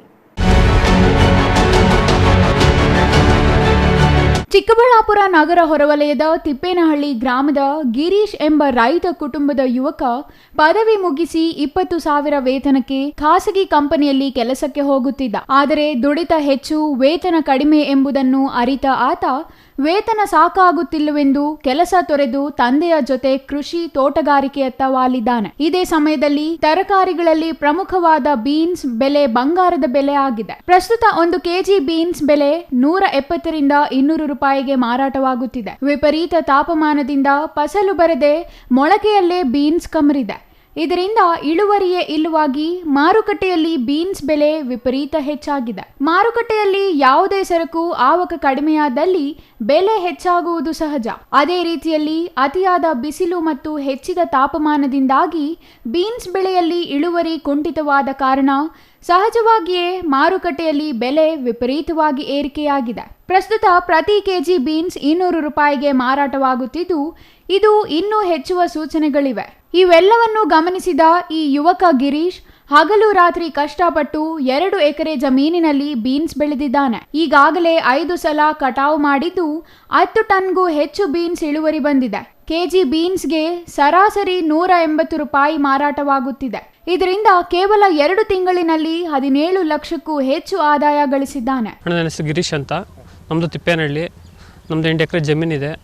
ಮುಂಚೆ ಪ್ರೈವೇಟ್ ಕಂಪ್ನಿಯಲ್ಲಿ ಕೆಲಸಕ್ಕೆ ಹೋಗ್ತಾ ಇದ್ದೆ. ಅವ್ರು ಕೊಡೋ ಸಂಬಳ ಸಾಲ್ತಾ ಇರಲಿಲ್ಲ. ಅದರಿಂದ ನಮ್ಮ ತಂದೆಗೆ ಸಪೋರ್ಟ್ ಮಾಡ್ಕೊಂಡು ಯಾಕೆ ವ್ಯವಸಾಯ ಮಾಡಬಾರ್ದು ಅಂತೇಳಿ ವ್ಯವಸಾಯಕ್ಕೆ ಬಂದಿದ್ದೀನಿ. ಈಗ 3 ಎಕರೆ ಬೀನ್ಸ್ ಹಾಕಿದ್ದೀವಿ, 2 ಎಕರೆ ರೋಸ್ ಇದೆ. ಬೀನ್ಸು ರೇಟ್ ಇರೋದ್ರಿಂದ ಕೆಜಿ 170 ರೂಪಾಯಿ ಹೋಗ್ತಾ ಇದೆ. ಇಲ್ಲಿವರೆಗೂ ಒಂದು 10 ರಿಂದ 12 ಟನ್ ಆಗಿದೆ. ಇನ್ನೂ ಒಂದು 5-6 ಟನ್ ಆಗೋದಿದೆ. ಇನ್ಕಮ್ ಒಂದು 17 ಲಕ್ಷ ಆಗಿದೆ. ಖರ್ಚು ಒಂದು 3 ರಿಂದ 4 ಲಕ್ಷ ಖರ್ಚಾಗಿದೆ. ನಾವು ಡಿಗ್ರಿ ಓದ್ಕೊಂಡಿದ್ದೀವಿ. ಮತ್ತು ಖರ್ಚು 3 ರಿಂದ 4 ಲಕ್ಷ ಆಗಿದೆ. ನೀರು ಸಾಲ್ತಾ ಇರಲಿಲ್ಲ. ಅದರಿಂದ ಜನ್ರೇಟ್ ಇಟ್ಕೊಂಡು ನೀರು ಹೊಡೆದಿದ್ದೀವಿ ಬೇಸಿಗೆಯಲ್ಲಿ. ಈಗ ಮಳೆ ಸ್ವಲ್ಪ ವಾತಾವರಣ ಇದಾಗಿರೋದು ಸ್ವಲ್ಪ ನೀರು ಜನ್ರೇಟ್ರ್ ಈಗ ಸ್ವಲ್ಪ ಇದು ಮಾಡ್ಕೊಂಡಿದ್ದೀವಿ. ಇನ್ನೂ 4-5 ಟನ್ ಇದೆ ಬರೋದು. ಇನ್ನೂ ಒಂದು 5-6 ಲಕ್ಷ ಆಗುತ್ತೆ. ಆಗ್ತಾ ಇರಲಿಲ್ಲ. ಕೆಲ್ಸಕ್ಕೆ ಹೋಗ್ತಾ ಇದ್ದೆ ಮುಂಚೆ, ಆ ಸಂಬಳ ಸಾಲ್ತಾ ಇರಲಿಲ್ಲ. ಅದಕ್ಕೋಸ್ಕರ ಕೆಲಸ ಬಿಟ್ಟು ವ್ಯವಸಾಯನ ಯಾಕೆ ಮಾಡಬಾರ್ದು ಅಂತೇಳಿ ವ್ಯವಸಾಯನ ಮಾಡ್ತಾಯಿದ್ದೀವಿ. ಈಗ ಒಂದು 10 ವರ್ಷ ಆಗುತ್ತೆ ಈ ಅಮೌಂಟ್ ಮಾಡಬೇಕು. 10 ವರ್ಷನೂ ಸಾಲೋದಿಲ್ಲ ಇಷ್ಟು ಅಮೌಂಟ್ ಮಾಡೋದಕ್ಕೆ. ಗಿರೀಶ್ ತಂದೆ ಹೆಸರಿನಲ್ಲಿ 8 ಎಕರೆ ಜಮೀನು ಇದೆ. ಅದರಲ್ಲಿ ಗಿರೀಶ್ 2 ಎಕರೆ ರೋಜಾ ಹೂವು ಬೆಳೆದಿದ್ದಾನೆ. ಭರಪೂರ ಆದಾಯ ಬರುತ್ತಿದೆ. ತುಂಬಾ ಬಿಸಿಲು ಎಂದು ಈ ಬಾರಿ ರೈತರು ಬೀನ್ಸ್ ಬೆಳೆಯಲು ಆಸಕ್ತಿ ತೋರಿಲ್ಲ. ಆದರೂ ಛಲ ಬಿಡದ ಗಿರೀಶ್ ಬೋರ್ವೆಲ್ಗೆ ಜನರೇಟ್ ಅಳವಡಿಸಿ ಹಗಲು ರಾತ್ರಿ ಬೀನ್ಸ್ ತೋಟ ಕಾಪಾಡುತ್ತಿದ್ದಾನೆ. ಇದರಿಂದ ಚಿಕ್ಕಬಳ್ಳಾಪುರದ ಎಪಿಎಂಸಿ ಮಾರುಕಟ್ಟೆಯಲ್ಲಿ ಗಿರೀಶ್ ಬೆಳೆದ ಬೀನ್ಸ್ಗೆ ಹವಾ ಹೆಚ್ಚಾಗಿದೆ. ನಮ್ಮ ಹೆಸರು ಸುರೇಶ್ ಅಂತ. ನಾವು 89ರಿಂದ ಇಲ್ಲಿ ವರ್ತಕತಾನ ಮಾಡ್ತಾ ಇದ್ದೀವಿ. ನಮ್ಮೂರು ಕಂಜೇನಹಳ್ಳಿ. ಈಗಿನ ಬೀನ್ಸು ನಮ್ಮ ಈಗ ಗಂಗಾಧರಪ್ಪನವ್ರು ಕಲ್ಲುಕೋಟೆ ಅನ್ನೋರು 1 ಎಕರೆ ಜಾಗದಲ್ಲಿ ಒಂದೇ ಒಂದು ಚೀಲ ಬೀನ್ಸ್ ತಂದಿದ್ದಾರೆ. ನಮ್ಮ APMC ಯಾರ್ಡ್ಗೆ ಸುಮಾರು ದಿನನಿತ್ಯ 200ರಿಂದ 250 ಚೀಲ ಬೀನ್ಸ್ ಬರೋವಂಥ ಜಾಗದಲ್ಲಿ ಈಗ ನಮ್ಮ ಬೆರಳಿಗೆ ಅಷ್ಟು ನಮ್ಮ APMC ಯಾರ್ಡ್ ಮಾರ್ಕೆಟ್ಗೆಲ್ಲ 20 ಚೀಲ ಬರ್ಬೋದು. ಕಾರಣ ಏನು ಅಂದರೆ ಉಷ್ಣಾಂಶ ಜಾಸ್ತಿ ಆಗಿ 30 ಡಿಗ್ರಿ ಇದ್ದಂಥ ಉಷ್ಣಾಂಶ 40 ಡಿಗ್ರಿ ಆಗಿರೋದ್ರಿಂದ ಒಂದೇ ಒಂದು ಚೀಲ ಬೀನ್ಸ್ ತಂದಿದ್ದಾರೆ. ಅದು ಒಂದು 100 ರೂಪಾಯಿ ಕೆಜಿ ಆಯಿತು. ಅದು ಗುಣಮಟ್ಟದ ಬೀನ್ಸ್ ಅಲ್ಲ. ಗುಣಮಟ್ಟದ ಬೀನ್ಸ್ ಆದರೆ 200 ರೂಪಾಯಿ ಕೆಜಿ ಆಗ್ತೈತೆ. ಈಗ 100 ರೂಪಾಯಿ ಕೆಜಿ ಮಾಡಿದ್ರೆ 20 ಚೀಲ ಬೀನ್ಸ್ ತಂದಿದ್ರೆ ರೈತನಿಗೆ ಸುಮಾರು ಒಂದು 100 ರೂಪಾಯಿ ಬೆಲೆ ಮಾಡಿದರೆ 20,000 ಆಗುತ್ತೆ. ಒಂದು ಚೀಲ ಬೀನ್ಸ್ ತಂದಿದ್ದಾನೆ, 45 ಕೆಜಿ ಬಂದಿದೆ. ಅದು ಬಂದಿರೋದು 4,000ನೇ ದುಡ್ಡು ಬರೋದು. ಈಗಿನ ಪರಿಸ್ಥಿತಿ ಅಂಥವರು ಬೆರಳೆಣಿಕೆ ರೈತರು ಒಬ್ಬೇ ಒಬ್ಬರು ನಮ್ಮ ಚಿಕ್ಕಬಳ್ಳಾಪುರ ನಮ್ಮ ಜಿಲ್ಲೆನಲ್ಲ ನಮ್ಮ ರಾಜ್ಯದಲ್ಲಿ ಹೇಳ್ಬೋದು. ನಮ್ಮ ಪಿಳ್ಳಪ್ಪಯ್ಯನವ್ರು ಮುನ್ರಾಜ್ ಅವ್ರದ್ದು ಮಗ ಗಿರೀಶ್ ಅಂತಿದ್ದಾರೆ. ಅವರು 2 ಎಕರೆ ಜಾಗದಲ್ಲಿ ಒಂದು ಕೊಯ್ಲಿಗೆ ಸುಮಾರು 1 ಟನ್ ಬೀನ್ಸ್ ಬೆಳೀತಾರೆ. ಅವ್ರ ಬೀನ್ಸು ಈಗಿನ ಇದಕ್ಕೆ ಸುಮಾರು ಒಂದು 10 ಕೊಯ್ಲು ಕೊಯ್ದಿದ್ದಾರೆ. ಈಗ 20 ಲಕ್ಷ ಆಗಿದೆ. ಒಂದು ಕೊಯ್ಲಿಗೆ 2 ಲಕ್ಷ 20 ಲಕ್ಷ ಆಗಿದೆ. ಅವರು ಬೆಳೆದಿದ್ದಾರೆ ಅಂದರೆ ಅವ್ರ ಅದೃಷ್ಟನೋ ಇಲ್ಲ ಏನೋ ಗೊತ್ತಿಲ್ಲ. ಆದ್ದರಿಂದ ಒಳ್ಳೆ ಬೆಳೆ ಬೆಳೆದಿದ್ದಾರೆ. ಆದ್ದರಿಂದ ನಮ್ಮ ಜಿಲ್ಲಾಡಳಿತ ಅವ್ರನ್ನ ಕರೆದು ಇಂಥ ಪ್ರಗತಿಪರ ರೈತರಿದಲ್ಲ ಅವ್ರಿಗೊಂದು ಸನ್ಮಾನ ಮಾಡಲಿ ಅಂತೇಳಿ ನಾವು ಕಳಕಳೆಯಿಂದ ಕೇಳ್ಕೊಳ್ತೀವಿ. ಕಾರಣ ಯಾಕೆ ಅಂದರೆ ಇಡೀ ರಾಜ್ಯದಲ್ಲಿ ಯಾರು ಬೆಳೆದಿದ್ದಾರೆ ಅಂತ ಬೆಳೆ ಬೆಳೆದಿದ್ದಾರೆ. ಇಲ್ಲಿ ಉಷ್ಣಾಂಶ 30 ಡಿಗ್ರಿ ಇದ್ರೂ 30-40 ಡಿಗ್ರಿ ಇದ್ರೂ ಅಂತ ಬೆಳೆ ಬೆಳೆದಿದ್ದಾರಲ್ಲ. ಈಗ ಏನಾಗಿದೆ ಬೀನ್ಸ್ ನೀನು ಒಂದು ಗಿಡದಲ್ಲಿ 100 ಹೂವು ಡ್ರಾಪ್ ಬಂದರೆ 10 ಕಾಯಿ ಬರೋದು. ಎಲ್ಲ ಹೂವು ಡ್ರಾಪ್ ಆಗೋದೈತೆ ಟೆಂಪ್ರೇಚರ್ಗೆ. ಆದ್ದರಿಂದ ಈ ಬೆಲೆ ಆಗಿದೆ. ಬೀನ್ಸ್ ಸೇರಿದಂತೆ ತರಹೇವಾರಿ ತರಕಾರಿಗೆ ಹೆಸರುವಾಸಿಯಾಗಿರುವ ಚಿಕ್ಕಬಳ್ಳಾಪುರದ APMC ಮಾರುಕಟ್ಟೆಯಲ್ಲಿ ಈಗ ಬೀನ್ಸ್ ದುರ್ಬೀನು ಹಾಕಿ ಹುಡುಕುವಂತಾಗಿದೆ. ಪ್ರತಿ ವರ್ಷ ಈ ಸಂದರ್ಭದಲ್ಲಿ ಟನ್ಗಟ್ಲೆ ಬೀನ್ಸ್ ಮಾರುಕಟ್ಟೆಗೆ ಬರುತ್ತಿತ್ತು. ಆದರೆ ಈ ಬಾರಿ ಬೆರಳೆಣಿಕೆಯಷ್ಟು ಬೀನ್ಸ್ ಮೂಟೆಗಳು ಮಾರುಕಟ್ಟೆಗೆ ಬರುತ್ತಿದೆ. ಇದರಿಂದ ಬೀನ್ಸ್ಗೆ ಬಂಗಾರದ ಬೆಲೆ ಬಂದಿದೆ. Jangalahalli Ashwath, CTV news, Chikkaballapur. ಬರಗಾಲದಲ್ಲಿ ರೈತರ ಬೆಂಬಲಕ್ಕೆ ನಿಲ್ಲುವಲ್ಲಿ ಕೇಂದ್ರ ಮತ್ತು ರಾಜ್ಯ ಸರ್ಕಾರಗಳು ಸಂಪೂರ್ಣ ವಿಫಲವಾಗಿವೆ. ರೈತರ ಬೆನ್ನಿಗೆ ನಿಂತು ಪರಿಹಾರ ನೀಡಿ ಆತ್ಮಸ್ಥೈರ್ಯ ತುಂಬಬೇಕಾದ ರಾಜ್ಯ ಸರ್ಕಾರಕ್ಕೆ ತೆಲಂಗಾಣ ಚುನಾವಣೆ ಮುಖ್ಯವಾಯಿತೇ ಹೊರತು ರೈತರ ಹಿತವಲ್ಲ ಎಂದು ರೈತ ಸಂಘದ ರಾಜ್ಯಾಧ್ಯಕ್ಷ ಕೋಡಿಹಳ್ಳಿ ಚಂದ್ರಶೇಖರ್ ದೂರಿದರು. ಶಿಡ್ಲಘಟ್ಟ ತಾಲೂಕಿನ ಭಕ್ತರಹಳ್ಳಿಯಲ್ಲಿ ನಡೆದ ಬಂಡಿ ತ್ಯಾವರ ಕಾರ್ಯಕ್ರಮಕ್ಕೆ ರೈತ ಸಂಘದ ರಾಜ್ಯಾಧ್ಯಕ್ಷ ಕೋಡಿಹಳ್ಳಿ ಚಂದ್ರಶೇಖರ್ ಭಾಗವಹಿಸಿದ್ದು, ಈ ವೇಳೆ ಸ್ಥಳೀಯ ರೈತರ ಜೊತೆ ಸದಸ್ಯ ಸ್ಥಿತಿಗತಿಗಳ ಬಗ್ಗೆ ಚರ್ಚಿಸಿದರು. ನಂತರ ಮಾಧ್ಯಮದವರೊಂದಿಗೆ ಮಾತನಾಡಿ ಬರ ಪರಿಹಾರ ಕೊಡುವಂತೆ ಕೇಂದ್ರ ಸರ್ಕಾರಕ್ಕೆ ತಂಬಾಲು ಬಿದ್ದ ರಾಜ್ಯ ಸರ್ಕಾರಕ್ಕೆ ಕೇಂದ್ರ ನೀಡಿರುವ ಬರ ಪರಿಹಾರದ ಹಣದ ಜೊತೆಗೆ ತಾವು ಪರಿಹಾರದ ಪಾಲು ಕೊಡಬೇಕೆಂಬ ಪ್ರಜ್ಞೆ ಇಲ್ಲವೇ ಎಂದು ಪ್ರಶ್ನಿಸಿದರು. ಬರ ಪರಿಹಾರಕ್ಕೆ ಇವರ ಮೇಲೆ ಅವರು ಆರೋಪ ಪ್ರತ್ಯಾರೋಪ ಮಾಡುತ್ತಾ 3-4 ತಿಂಗಳು ಕಾಲ ಕಳೆದ ರಾಜ್ಯ ಸರ್ಕಾರ ಕೊನೆಗೂ ಕೇಂದ್ರ ಸರ್ಕಾರ ಕೊಟ್ಟ 3,400 ಕೋಟಿ ನೀಡಿ ಕೈ ತೊಳೆದುಕೊಳ್ಳುತ್ತಿದೆ. ರಾಜ್ಯ ಸರ್ಕಾರವು ತನ್ನ ಪಾಲಿನ ಹಣವನ್ನು ರೈತರಿಗೆ ನೀಡಬೇಕೆಂದು ಆಗ್ರಹಿಸಿದರು. ಎಚ್ಎನ್ ವ್ಯಾಲಿ ಹಾಗೂ ಕೆಸಿ ವ್ಯಾಲಿಯ ನೀರು 3 ಹಂತಗಳಲ್ಲಿ ಶುದ್ಧೀಕರಿಸಿ ಈ ಭಾಗದ ಕೆರೆಗಳಿಗೆ ಹರಿಸಬೇಕೆಂಬುದು ಮೊದಲಿನಿಂದಲೂ ಇರುವ ಬೇಡಿಕೆ ನಮ್ಮದು ಎಂದರು. ಎತ್ತಿನ ಹೊಳೆ ಯೋಜನೆ ಅನುಷ್ಠಾನಗೊಳಿಸಲು ಸರ್ಕಾರ ನಿಧಾನಗತಿ ಅನುಸರಿಸುತ್ತಿದೆ. ತುಮಕೂರು ದೊಡ್ಡಬಳ್ಳಾಪುರ ಮಾರ್ಗದ ಮಧ್ಯೆ ರೈತರು ತಮ್ಮ ಜಮೀನಿಗೆ ಪರಿಹಾರದ ಮೊತ್ತ ಹೆಚ್ಚು ಕೇಳಿದ್ದು, ಅದನ್ನು ಕೊಡದೆ ಸರ್ಕಾರ ವಿಳಂಬ ಮಾಡುತ್ತಿರುವ ಕಾರಣ ಯೋಜನೆ ನಿಧಾನವಾಗುತ್ತಿದೆ ಎಂದು ಆರೋಪಿಸಿದರು. ಆ ಭಾಗದ ಶಾಸಕರು ಆದ ಗೃಹ ಮಂತ್ರಿ ಜಿ ಪರಮೇಶ್ವರ್ ಅವರು ಆ ಭಾಗದ ರೈತರ ಹಿತವನ್ನಷ್ಟೇ ಬಯಸುತ್ತಿದ್ದು, ಅಲ್ಲಿನ ರೈತರಲ್ಲಿ ಗೊಂದಲ ಮೂಡಿಸುವುದನ್ನು ಬಿಡಬೇಕು. ಅಲ್ಲಿನ ರೈತರು ಕೇಳಿದ ಪರಿಹಾರದ ಹಣವನ್ನು ಸರ್ಕಾರ ಕೊಡಬೇಕು. ಕಾಮಗಾರಿ ಮುಂದುವರಿಸಬೇಕು. ಯೋಜನೆಯಂತೆ ಕೋಲಾರ, ಚಿಕ್ಕಬಳ್ಳಾಪುರ ಜಿಲ್ಲೆಗಳಿಗೆ ತಲಾ 5 ಟಿಎಂಸಿ ನೀರು ಹರಿಸಬೇಕೆಂದು ಆಗ್ರಹಿಸಿದರು. ಭಾಗದ ಕೊರಟಗೆರೆ ಮತ್ತು ದೊಡ್ಡಬಳ್ಳಾಪುರದ ನಡುವೆ ಇರತಕ್ಕಂಥದ್ದು ಅಲ್ಲೊಂದು ಚೆಕ್ ಡ್ಯಾಮ್, ಅಂದರೆ ದೊಡ್ಡ ಪ್ರಮಾಣದ್ದು ಒಂದು 10 TMC ನೀರು ಸ್ಟೋರೇಜ್ ಆಗುವಂಥ ಒಂದು ಚೆಕ್ ಡ್ಯಾಮನ್ನು ನಿರ್ಮಾಣ ಮಾಡಬೇಕಂತ ಹೇಳಿ ಏನು ಸರ್ಕಾರ ಯೋಜನೆ ತಯಾರು ಮಾಡಿದ್ರು, ಅದನ್ನು ಈಗ ಡಾಕ್ಟರ್ ಪರಮೇಶ್ವರ್ ಅವರು ಮತಕ್ಷೇತ್ರ ಆಗಿರೋ ಕಾರಣಕ್ಕೆ ಅಲ್ಲಿ ರೈತರು ದೊಡ್ಡಬಳ್ಳಾಪುರ ಹಳ್ಳಿಗಳಿಗೆ ಏನು ಪರಿಹಾರವನ್ನು ನೀಡಬೇಕಾಗತ್ತೆ, ಭೂ ಪರಿಹಾರ, ಅದು ಕೊಟ್ಟರೆ ನಾವು ಬಿಡ್ತೀವಿ ಅಂತ ರೈತರಿಗೆ ಸ್ವಲ್ಪ ಏರುಪೇರು ಇದ್ದೇ ಇರುತ್ತೆ. ಒಂದು 4 ಕಾಣಿ ಜಾಸ್ತಿ ಕೊಟ್ಟರು ಯಾರದೇನಲ್ಲ, ರೈತರ ದುಡ್ಡೇ ಅಥವಾ ಸಾರ್ವಜನಿಕರ ದುಡ್ಡು. ಅದನ್ನು ಕೊಡಿಸಿ ಆ ಭೂ ಸ್ವಾಧೀನ ಮಾಡಿ ಯೋಜನೆಯನ್ನು ಅನುಷ್ಠಾನ ಮಾಡೋ ದಿಕ್ಕಿನಲ್ಲಿ ಕೆಲಸ ಮಾಡದಲ್ಲೇ ಆ 10 TMC ಸ್ಟೋರೇಜನ್ನು ಹೋಗ್ಬಿಟ್ಟು ಕೊರಟಗೆರೆ ಎಲ್ಲ ಹಳ್ಳಿಗಳನ್ನು ಆ ಯೋಜನೆಯಿಂದ ಕೈ ಬಿಡಿಸುವಂಥ ಕೆಲಸ, ಮತ್ತು 2 TMCಗೆ ದೊಡ್ಡಬಳ್ಳಾಪುರ ಹಳ್ಳಿ ಭಾಗದಲ್ಲಿ ಏನು ಈಗ ಡಾಕ್ಟರ್ ಪರಮೇಶ್ವರ್ ಈಗ 2 TMC ಇಳಿಸುವಂಥ ಕೆಲಸ ಏನು ಮಾಡಿದ್ದಾರೆ, ಇದು ಸರ್ಕಾರದ ಮೂರ್ಖತನ ಆಗುತ್ತೆ. ಯಥಾ ಪ್ರಕಾರ 16ರಲ್ಲಿ ಏನು ಯೋಜನೆ ತಯಾರಾದಾಗ ಕೋಲಾರ ಚಿಕ್ಕಬಳ್ಳಾಪುರಕ್ಕೆ 5 TMC ನೀರು ಕೊಡಲಿಕ್ಕೆ ಸರ್ಕಾರ ಏನು ಭದ್ರ ಆಗಿದ್ರು, ಅದರ ರೀತಿಯಲ್ಲಿ ಅವ್ರು ನಡ್ಕೋಬೇಕು. ಇದನ್ನು ಯೋಜನೆಯನ್ನು ವಿಫಲಗೊಳಿಸಲಿಕ್ಕೆ ಈಗ ಯಾವುದೂ ಉಳಿದಿಲ್ಲ. ಕೆನಾಲ್ಗಳು, ಅದಕ್ಕೆ ಪೈಪ್ಲೈನ್ಗಳು, ಮತ್ತು ಅಲ್ಲಿ ದೊಡ್ಡದು ಎತ್ತಿನ ಆ ಸಕಲೇಶ್ಪುರದ ಭಾಗದಲ್ಲಿ ಇದನ್ನು ರೈತರನ್ನು ರಕ್ಷಣೆ ಮಾಡೋದರಲ್ಲಿ ಎರಡೂ ಪಕ್ಷದ, ದಿಲ್ಲಿ ಆಗಲಿ ರಾಜ್ಯ ಆಗಲಿ, ಎರಡೂ ಪಕ್ಷದ ಸರ್ಕಾರಗಳು ವಿಫಲ ಆಗಿದ್ದಾವೆ ಅನ್ನೋದಕ್ಕೆ ನಾನು ಈ ಸಂದರ್ಭದಲ್ಲಿ ಹೇಳ್ತಾ ಇದ್ದೀನಿ. ರೈತರ ಹಿತ ಕಾಯೋದರಲ್ಲಿ ಇವರಿಗೆ ಯಾವುದೇ ಆಸಕ್ತಿ ಇಲ್ಲ ಅಂತ ಎಲ್ಲ ಕೆಲಸ ನಡೆದಿದೆ.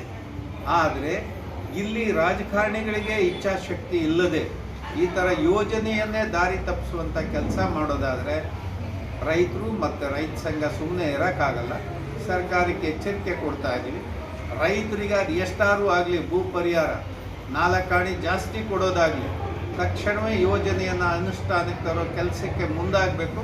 ಇಲ್ಲದೇ ಇದ್ದರೆ ಮಾನ್ಯ ಸಿದ್ದರಾಮಯ್ಯನವರೇ, ನಾವು ಸುಮ್ಮನೆ ಇರೋಕ್ಕಲ್ಲ, ಬೀದಿಗೆ ಬರಲೇಬೇಕಾಗತ್ತೆ. ಇದು ತಮಗೆ ಮುಟ್ಟಿಸ್ತಕ್ಕಂಥ ಸಂದೇಶ ಅಂತ ಹಾಸನದಲ್ಲಿ ಪ್ರಜ್ವಲ್ ರೇವಣ್ಣ ಅವರ ಪೆನ್ ಡ್ರೈವ್ ಪ್ರಕರಣವನ್ನ ರಾಜ್ಯ ಸರ್ಕಾರ ಸೂಕ್ತ ರೀತಿಯಲ್ಲಿ ನಿಭಾಯಿಸುತ್ತಿಲ್ಲ. ಈ ಘಟನೆಯನ್ನು ರಾಜಕೀಯ ಲಾಭಕ್ಕಾಗಿ ಎಲ್ಲಾ ಪಕ್ಷಗಳು ಬಳಸಿಕೊಳ್ಳುತ್ತಿವೆ.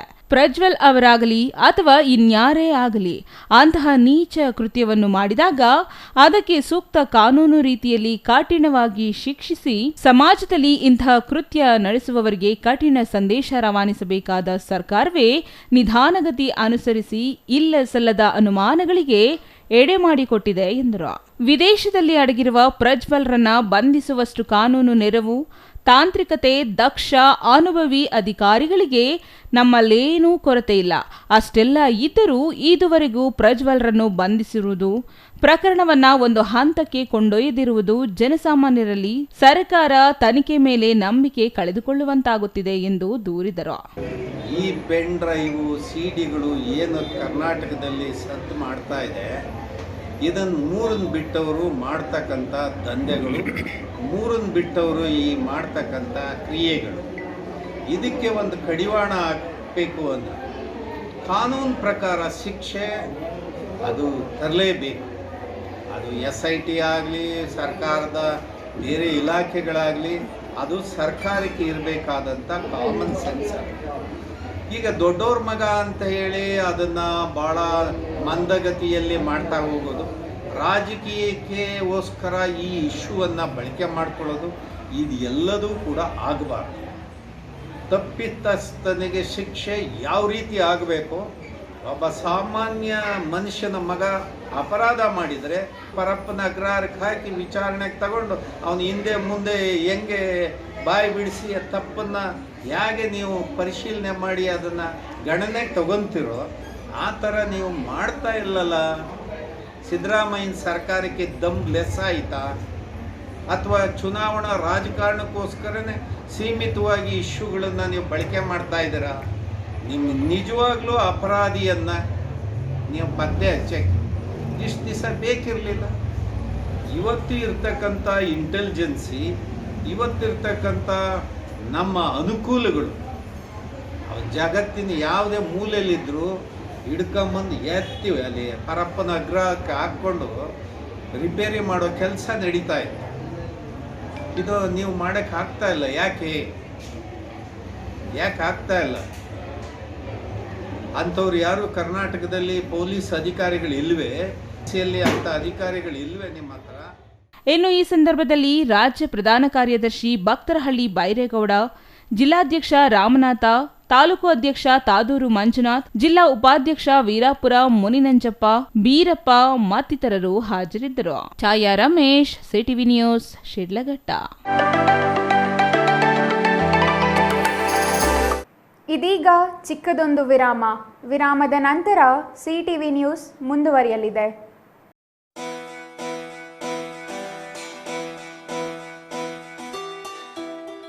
ಚಿಕ್ಕಬಳ್ಳಾಪುರದ ಹಜರತ್ ಸೈಯದ್ ಮಿಸ್ಕಿನ್ ಶಾ ಸೈಲಾನಿ ರಹಮತುಲ್ಲಾಹಿ ಅಲೈ ಗಂಧ ಮತ್ತು ಉರ್ಸ್ಗೆ ಸರ್ವರಿಗೆ ಆದರದ ಸ್ವಾಗತ. ಶುಭ ಕೋರುವವರು ಶೇಖ್ ವಾಲಿ, ನವಾಜ್, ಜಬಿ, ಶಬ್ಬೀರ್, ರಿಜ್ವಾನ್.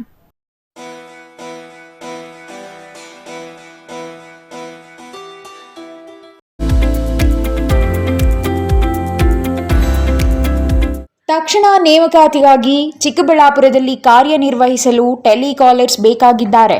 ವಿದ್ಯಾರ್ಹತೆ 7ರಿಂದ 10 ಹಾಗೂ ಯಾವುದೇ ಪದವಿ. ವೇತನ 9,000ದಿಂದ 15,000ವರೆಗೆ. ಇನ್ನೇಕೆ ತಡ, ಹಿಂದೆ ಸಂಪರ್ಕಿಸಿ 7022297221.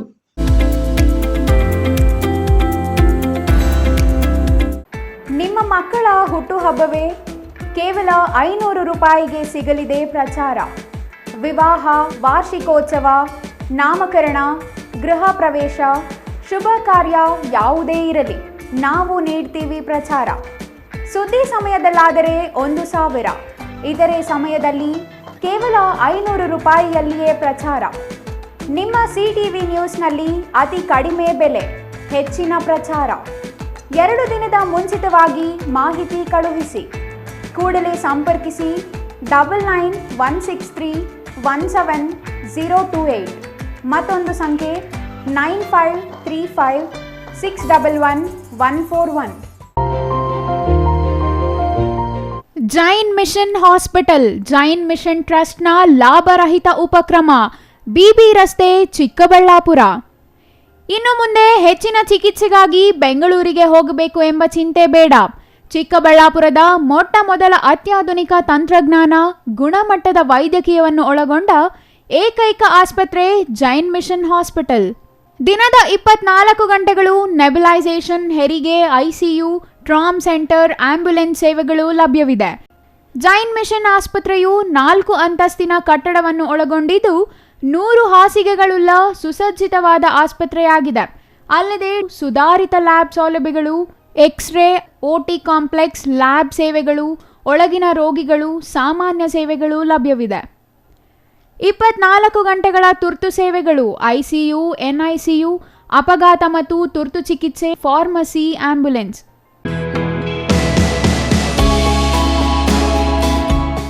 ಶ್ರೀ ಚಾಮವಿ ಪಾರ್ಟಿ ಹಾಲ್, 4ನೇ ಮಹಡಿ, ಶ್ರೀ ಚಾಮವಿ ಕಾಂಪ್ಲೆಕ್ಸ್, ಗೆರಿಯಾ ಶೋರೂಮ್ನ ಮೇಲೆ, ನಂಬರ್ 232T, ಬಿಬಿ ರಸ್ತೆ, ಚಿಕ್ಕಬಳ್ಳಾಪುರ. ನಿಮ್ಮ ಎಲ್ಲ ಶುಭ ಕಾರ್ಯಗಳಿಗೆ ಸುಸಜ್ಜಿತ ಪಾರ್ಟಿ ಹಾಲ್ ಚಿಕ್ಕಬಳ್ಳಾಪುರದಲ್ಲಿ ಸಿದ್ಧ. ಹುಟ್ಟುಹಬ್ಬ, ನಾಮಕರಣ, ಕಾರ್ಯಕ್ರಮ ಯಾವುದೇ ಇರಲಿ, ನಿಮ್ಮ ನಿರೀಕ್ಷೆಗೆ ತಕ್ಕ ಪಾರ್ಟಿ ಹಾಲ್. ನಮ್ಮಲ್ಲಿ ದೊರೆಯುವ ಸೌಲಭ್ಯಗಳು: ವಿಶಾಲವಾದ party hall, 1 dining hall, modern ಅಡುಗೆ ಕೋಣೆ, 300 ಅತಿಥಿಗಳ ಆಸನ ಸಾಮರ್ಥ್ಯ, 2 ಕೊಠಡಿಗಳು ಸಸ್ಯಾಹಾರಿಗಳಿಗೆ ಮಾತ್ರ, ಎಸಿ ಕೇಂದ್ರೀಕೃತ ಪಾರ್ಟಿ ಹಾಲ್, ಪ್ರೊಜೆಕ್ಟರ್ ಮತ್ತು ಪರದೆಯೊಂದಿಗೆ ಸಿದ್ಧವಾಗಿದೆ. ಎಐ ಸ್ಪೀಕರ್ಗಳಿಂದ ಆವೃತ, ಲಿಫ್ಟ್ ಕೂಡ ಲಭ್ಯವಿದೆ. 100 ಕಾರ್ಗಳಿಗೆ ಪಾರ್ಕಿಂಗ್ ವ್ಯವಸ್ಥೆ, ಪವರ್ ಬ್ಯಾಕಪ್, ಜನರೇಟರ್ ಲಭ್ಯ. ಕೂಡಲೇ ಸಂಪರ್ಕಿಸಿ 9916161691 9739702077.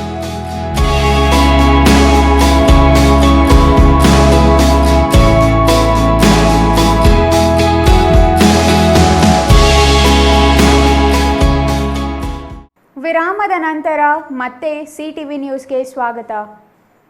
ಕೆಟ್ಟು ನಿಂತಿದ್ದ ಕ್ರೂಸರ್ ವಾಹನ ರಿಪೇರಿ ಮಾಡುವ ವೇಳೆ ಏಕಾಏಕಿ ಚಾಲನೆಗೊಂಡು ರಾಷ್ಟ್ರೀಯ ಹೆದ್ದಾರಿಯಲ್ಲಿ ಓಡಾಡಿದೆ. ರಸ್ತೆಯಲ್ಲಿ ಅಡ್ಡಾದಿಡ್ಡಿ ಓಡಾಡಿದ ಕ್ರೂಸರ್ ಆತಂಕ ಉಂಟುಮಾಡಿತು. ಅದೃಷ್ಟವಶಾತ್ ಯಾವುದೇ ರೀತಿಯ ಅನಾಹುತ ಸಂಭವಿಸಿಲ್ಲ. ಈ ದೃಶ್ಯ ಸಿಸಿ ಕ್ಯಾಮೆರಾದಲ್ಲಿ ಸೆರೆಯಾಗಿದೆ.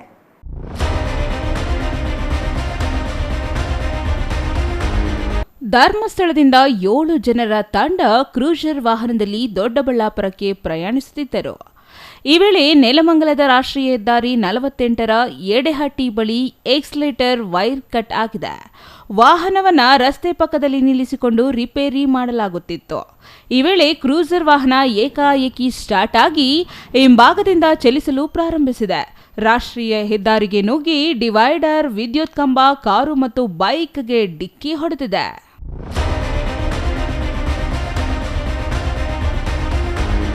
ವಿದ್ಯುತ್ ಕಂಬದಲ್ಲಿನ ವಿದ್ಯುತ್ ವೈರ್ಗಳು ಚಕ್ರಕ್ಕೆ ಸಿಲುಕಿಕೊಂಡ ಕಾರಣ ಕ್ರೂಸರ್ ವಾಹನ ನಿಂತಿದೆ. ತಕ್ಷಣ ಸ್ಥಳೀಯರು ವಾಹನವನ್ನ ಆಫ್ ಮಾಡಿದ್ದಾರೆ. ಕೆಟ್ಟು ನಿಂತಿದ್ದ ವಾಹನದಲ್ಲಿ 7 ಮಂದಿ ಇದ್ದರು. ಘಟನೆ ವೇಳೆ 5 ಮಂದಿ ವಾಹನದಿಂದ ಕೆಳಗೆ ಇಳಿದಿದ್ದು, 2 ವಾಹನದಲ್ಲೇ ಇದ್ದರು. ಒಂದು ವೇಳೆ ಕ್ರೂಸರ್ ಅಂಗಡಿಗಳಿಗೆ ನುಗ್ಗಿದರೆ ಭಾರೀ ಅನಾಹುತವೇ ಸಂಭವಿಸುತ್ತಿತ್ತು. Maruti, CTV news, Nelamangala.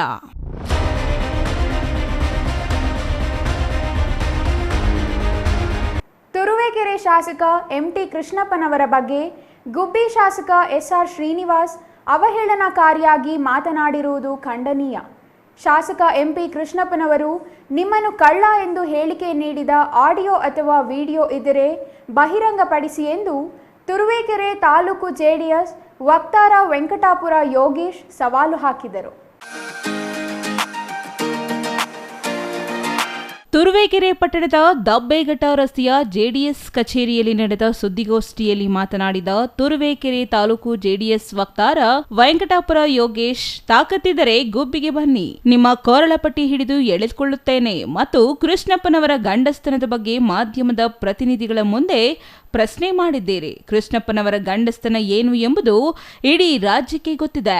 ನಿಮಗೆ ತಾಕತ್ತಿದ್ದರೆ ಕೃಷ್ಣಪ್ಪನವರ ಒಂದು ರೋಮ ಮುಟ್ಟಿ ಸಾಕು, ಮುಂದೆ ರಾಜ್ಯದಲ್ಲಿ ಯಾವ ರೀತಿಯ ಪರಿಣಾಮವಾಗುತ್ತದೆ ಎಂದು ನೋಡಿ ಎಂದು ಎಚ್ಚರಿಕೆ ನೀಡಿದರು. ವಾಸೂರವರೇ, ನೀವೇ ಜಾಗ ಗೊತ್ತು ಮಾಡಿ ಆ ಜಾಗಕ್ಕೆ ನಾವು ಬರುತ್ತೇವೆ. ಮುಂದಿನ ಪರಿಣಾಮ ನೀವು ಎದುರಿಸಬೇಕಾಗುತ್ತದೆ.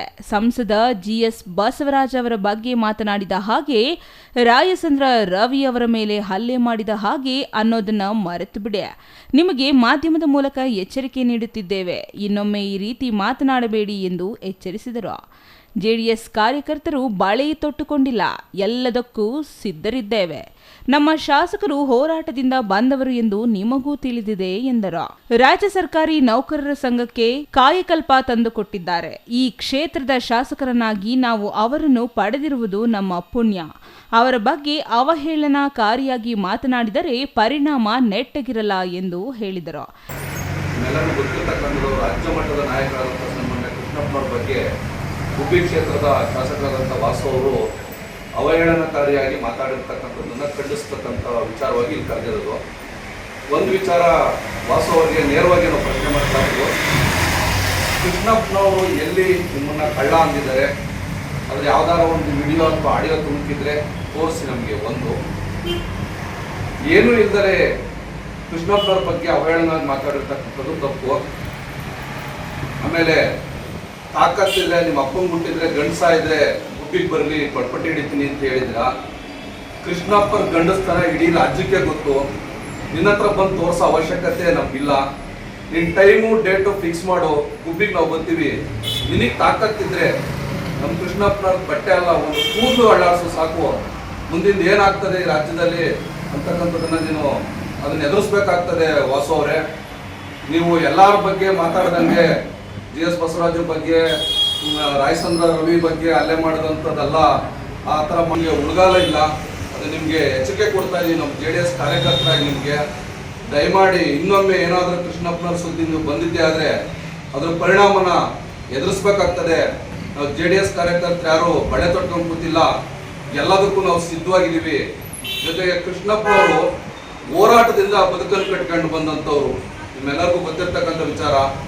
ಇನ್ನು ಈ ಸಂದರ್ಭದಲ್ಲಿ JDS ತಾಲೂಕು ಅಧ್ಯಕ್ಷ ದೊಡ್ಡೇಗೌಡ, HR ರಾಮೇಗೌಡ, ತಿಮ್ಮೇಗೌಡ, ಬಡಾವಣೆ ಶಿವರಾಜ್ ಮತ್ತಿತರರು ಹಾಜರಿದ್ದರು.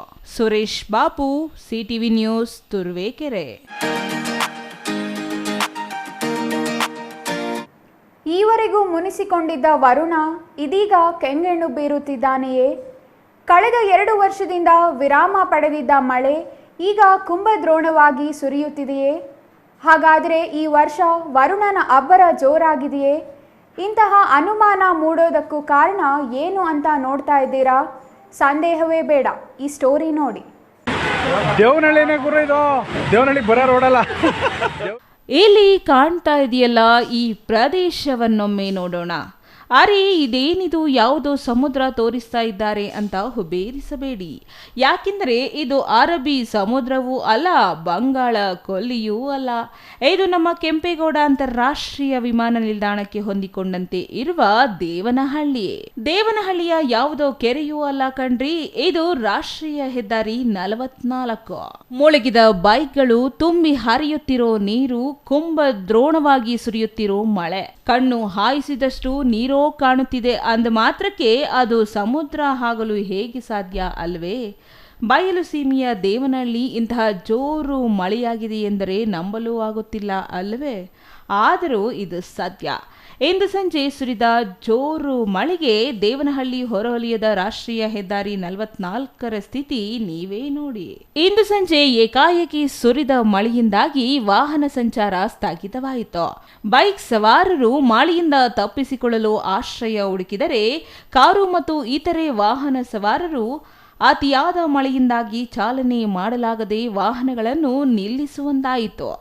ಸತತವಾಗಿ 1 ಗಂಟೆಗೂ ಹೆಚ್ಚು ಕಾಲ ಸುರಿದ ಭಾರೀ ಮಳೆಯಿಂದಾಗಿ ಹಳ್ಳ ದಿನ್ನೆ ಗುರುತಿಸಲಾಗದಷ್ಟು ಮಳೆಯ ನೀರೇ ತುಂಬಿತ್ತು.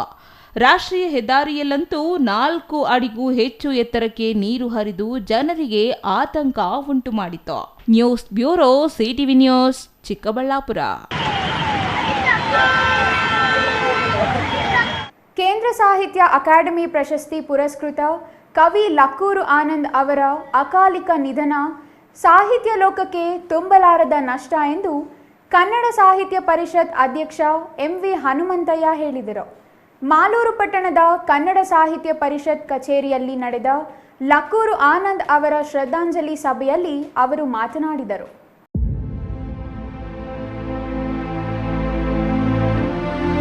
ಕೋಲಾರ ಜಿಲ್ಲಾ ಸಾಹಿತಿಗಳ ಬಳಗದಲ್ಲಿ ಅಗ್ರಸ್ಥಾನ ಹೊಂದಿದ್ದ ಆನಂದ್ ಅವರು ಸದಾ ಕನ್ನಡ ಭಾಷೆ ಮತ್ತು ಸಾಹಿತ್ಯದ ಬಗ್ಗೆಯೇ ಚಿಂತಿಸುತ್ತಿದ್ದರು.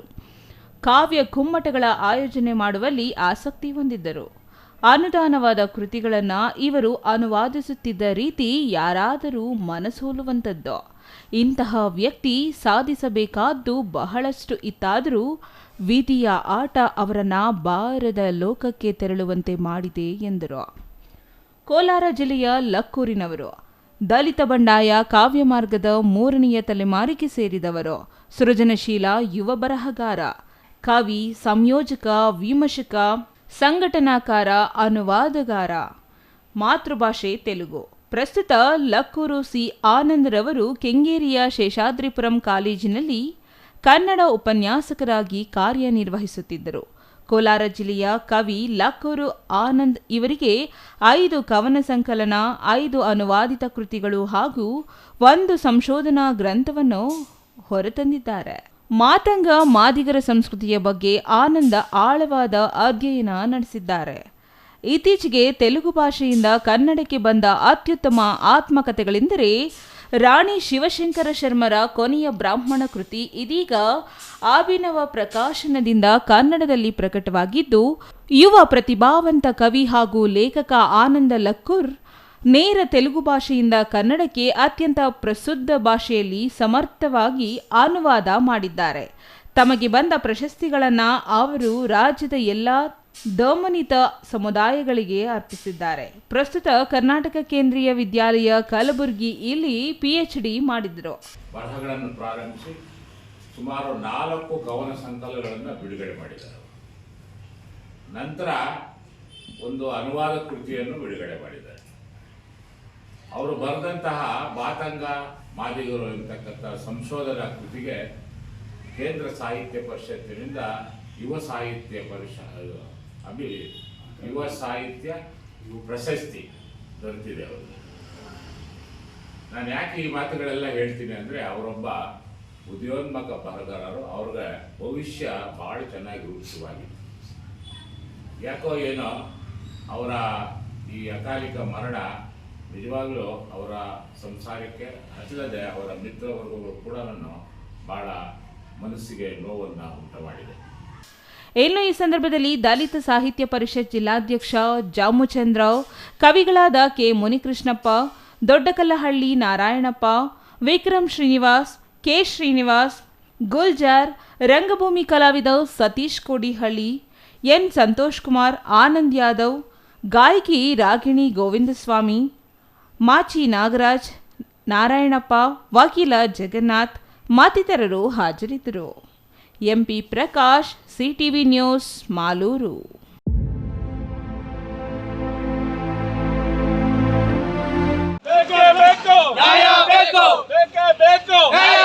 ಗುಬ್ಬಿ ತಾಲೂಕಿನ CS ಪುರ ಹೋಬಳಿ ಡಿ ಹೊಸಳ್ಳಿ ಗ್ರಾಮದಲ್ಲಿ ಹೇಮಾವತಿ ಲಿಂಕ್ ಕೆನಾಲ್ ಕಾಮಗಾರಿ ನಡೆಸಲು ಕಾಂಗ್ರೆಸ್ ಸರ್ಕಾರ ಭಾನುವಾರ ಬೃಹತ್ ಪ್ರಮಾಣ ನೀರು ಹರಿಸುವ ಪೈಪ್ಗಳನ್ನು ದಾಸ್ತಾನು ಮಾಡುತ್ತಿರುವ ವಿಚಾರ ತಿಳಿದ ತುರುವೇಕೆರೆ ಕ್ಷೇತ್ರದ ಶಾಸಕ MT ಕೃಷ್ಣಪ್ಪ ಹಾಗೂ ಮಾಜಿ ಸಚಿವ ಸೊಗಡು ಶಿವಣ್ಣ ಸ್ಥಳಕ್ಕೆ ಭೇಟಿ ನೀಡಿ ಪೈಪು ಸಾಗಾಣಿಕೆ ಮಾಡುತ್ತಿದ್ದ ಸುಮಾರು 30ಕ್ಕೂ ಹೆಚ್ಚು ಲಾರಿಗಳನ್ನು ತಡೆದು ಪ್ರತಿಭಟಿಸಿ ವಾಪಸ್ಸು ಕಳುಹಿಸಿದ ಬೆನ್ನಲ್ಲೇ ಇಂದು ನೂರಾರು ಸಂಖ್ಯೆಯ ರೈತರು ಹಾಗೂ ಕಾರ್ಯಕರ್ತರ ಸಮ್ಮುಖದಲ್ಲಿ ಕಾಮಗಾರಿ ನಡೆಯುತ್ತಿರುವ ಹೇಮಾವತಿ ಲಿಂಕ್ ಕೆನಾಲ್ ಕಾಮಗಾರಿಗೆ JCB ಯಂತ್ರಗಳ ಮೂಲಕ ಮಣ್ಣುಗಳನ್ನು ಹಾಕಿಸಿ ಮುಚ್ಚಿಸುವ ಕೆಲಸಕ್ಕೆ ಮುಂದಾದರು. ನೂರಾರು ಸಂಖ್ಯೆಯಲ್ಲಿ ಸೇರಿದ ವಿವಿಧ ಸಂಘಟನೆಗಳು, ರೈತರು, ಮುಖಂಡರು ಕಾಂಗ್ರೆಸ್ ಸರ್ಕಾರದ ವಿರುದ್ಧ ಘೋಷಣೆಗಳನ್ನು ಕೂಗುವ ಮೂಲಕ CS ಪುರ ಕೆರೆಯ ಸಮೀಪದಲ್ಲಿ ನಡೆಯುತ್ತಿರುವ ಕಾಮಗಾರಿಗೆ ಮಣ್ಣು ಹಾಕಿಸುವ ಮೂಲಕ ಕಾಮಗಾರಿಯನ್ನು ಕೂಡಲೇ ಸರ್ಕಾರ ಸ್ಥಗಿತಗೊಳಿಸಲು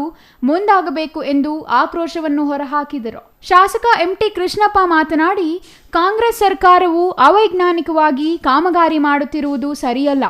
ಕಾಮಗಾರಿ ನಡೆಸುವ ಮುಂಚೆ ರೈತರ ಜಮೀನುಗಳನ್ನು ಸ್ವಾಧೀನಪಡಿಸಿಕೊಂಡು ಸೂಕ್ತ ಪರಿಹಾರ ನೀಡುವ ಜೊತೆಗೆ ಸಂಬಂಧಪಟ್ಟ ಅಧಿಕಾರಿಗಳೊಂದಿಗೆ ಸ್ಥಳ ಪರಿಶೀಲನೆ ನಡೆಸಿ ಕಾಮಗಾರಿ ಮಾಡಬೇಕು. ಆದರೆ ಕಾನೂನಾತ್ಮಕವಾಗಿ ಟೆಂಡರ್ ಪ್ರಕ್ರಿಯೆ ಮಾಡದೆ ಬೇಕಾಬಿಟ್ಟಿಯಾಗಿ ಕಾಮಗಾರಿ ಮಾಡಲು ಮುಂದಾಗಿರುವುದು ಈ ಭಾಗದ ರೈತರಿಗೆ ಸಂಕಷ್ಟ ಉಂಟು ಮಾಡುತ್ತಿದ್ದಾರೆ. ಇಷ್ಟು ದೊಡ್ಡ ಪ್ರಮಾಣದ ಪೈಪುಗಳ ಮೂಲಕ ನೀರು ಬೇರೆ ಜಿಲ್ಲೆಗೆ ಹೋದರೆ ಈ ಭಾಗದ ರೈತರಿಗೆ ಕಿಂಚಿತ್ತೂ ಸಹ ನೀರು ದೊರೆಯಲು ಸಾಧ್ಯವಿಲ್ಲ. ನಮಗೆ ನೀರಿಗೆ ತೊಂದರೆ ಇರುವಂಥ ಸಮಯದಲ್ಲಿ ಮತ್ತೊಂದು ಜಿಲ್ಲೆಗೆ ನೀರು ತೆಗೆದುಕೊಂಡು ಹೋಗುವುದು ಸೂಕ್ತವಲ್ಲ. ಈ ನಿಟ್ಟಿನಲ್ಲಿ ಈ ಭಾಗದ ಜನತೆಗೆ ಹಾಗೂ ರೈತರಿಗೆ ನಾವು ಅನ್ಯಾಯವಾಗಲು ಬಿಡುವುದಿಲ್ಲ. ಜನತೆಗೆ ನಾವುಗಳು ಕೊಟ್ಟ ಮಾತಿನಂತೆ ಕಾಮಗಾರಿಯನ್ನು ಯಾವುದೇ ಕಾರಣಕ್ಕೂ ಮುಂದುವರಿಸಲು ಬಿಡುವುದಿಲ್ಲ. ಆದಂತಹ ಹೋರಾಟಕ್ಕೂ ನಾವು ಸಿದ್ಧರಿದ್ದೇವೆ ಎಂದು ಪ್ರತಿಕ್ರಿಯೆ ನೀಡಿದರು. ಮಾಗಡಿಗಾಲಿ ನೀರು ತಗೊಂಡೋಗ್ಲಿಕ್ಕೆ ನಮ್ದು ಯಾವುದೇ ವಿರೋಧ ಇಲ್ಲ. We are not objective. But 11-12 ಅಡಿ ಐಟ ತಗೊಂಡೋದ್ರೆ ನಮಗೊಂದು ಹನಿ ನೀರು ಉಳಿಯಲ್ಲ. ಹಾಗಾಗಿ ಇದು ಅವೈಜ್ಞಾನಿಕ. ನೆನ್ನೆ ಶಿವಣ್ಣವರು ಎಲ್ಲ ಬಂದಿದ್ದಾರೆ, ಇವತ್ತು ಜಯರಾಮರು ಬಂದಿದ್ದಾರೆ. ನಾವು ಮುಚ್ಚಿಸ್ತಾ ಇದ್ದೀವಿ. ಎಷ್ಟಾಗುತ್ತೆ ಸಿಂಬಾಲಿಕ ಮುಚ್ಚಿ ಮುಂದಿನ ದಿವಸ ಒಂದು ದಿನಾಂಕ ಕೊಟ್ಟು ಮಾಡಿ ಎಷ್ಟು JCB ತಗೊಂಡು ಮುಚ್ಚಲ್ಲ. ನೆನ್ನೆ ಅವ್ರು ಯಾಕೆ ಲಾರಿ ತಗೊಂಬಂದರು, ಲಾರಿ ತಗೊಂಬಂದರು, ಅದನ್ನು ತರಲಿಕ್ಕೆ ಯಾರು ಹೇಳ್ದರು? ಅದೆಲ್ಲ ಆಗೋದಿಲ್ಲ. ಕಾನೂನೇನು ಎಲ್ಲರಿಗೂ ಒಂದೇ. ಆ ಕಾನೂನು ಎಲ್ಲರಿಗೂ ಬೇರೆ ಬೇರೆ ಇಲ್ಲ. ಕಾನೂನು ಇದು ಅವೈಜ್ಞಾನಿಕ. ಯಾವುದೇ ರೈತರ ಭೂಮಿಗೆ ಅಕ್ವೈರ್ ಮಾಡಲಿಕ್ಕೆ ಏನು ನೋಟಿಸ್ ಕೊಟ್ಟಿಲ್ಲ. 4161 ಏನು ಆಗಿಲ್ಲ. ಯಾಕೆ ನೀವು ಎಂಟ್ರಿ ಆಗ್ತೀರಿ? ನೀವು?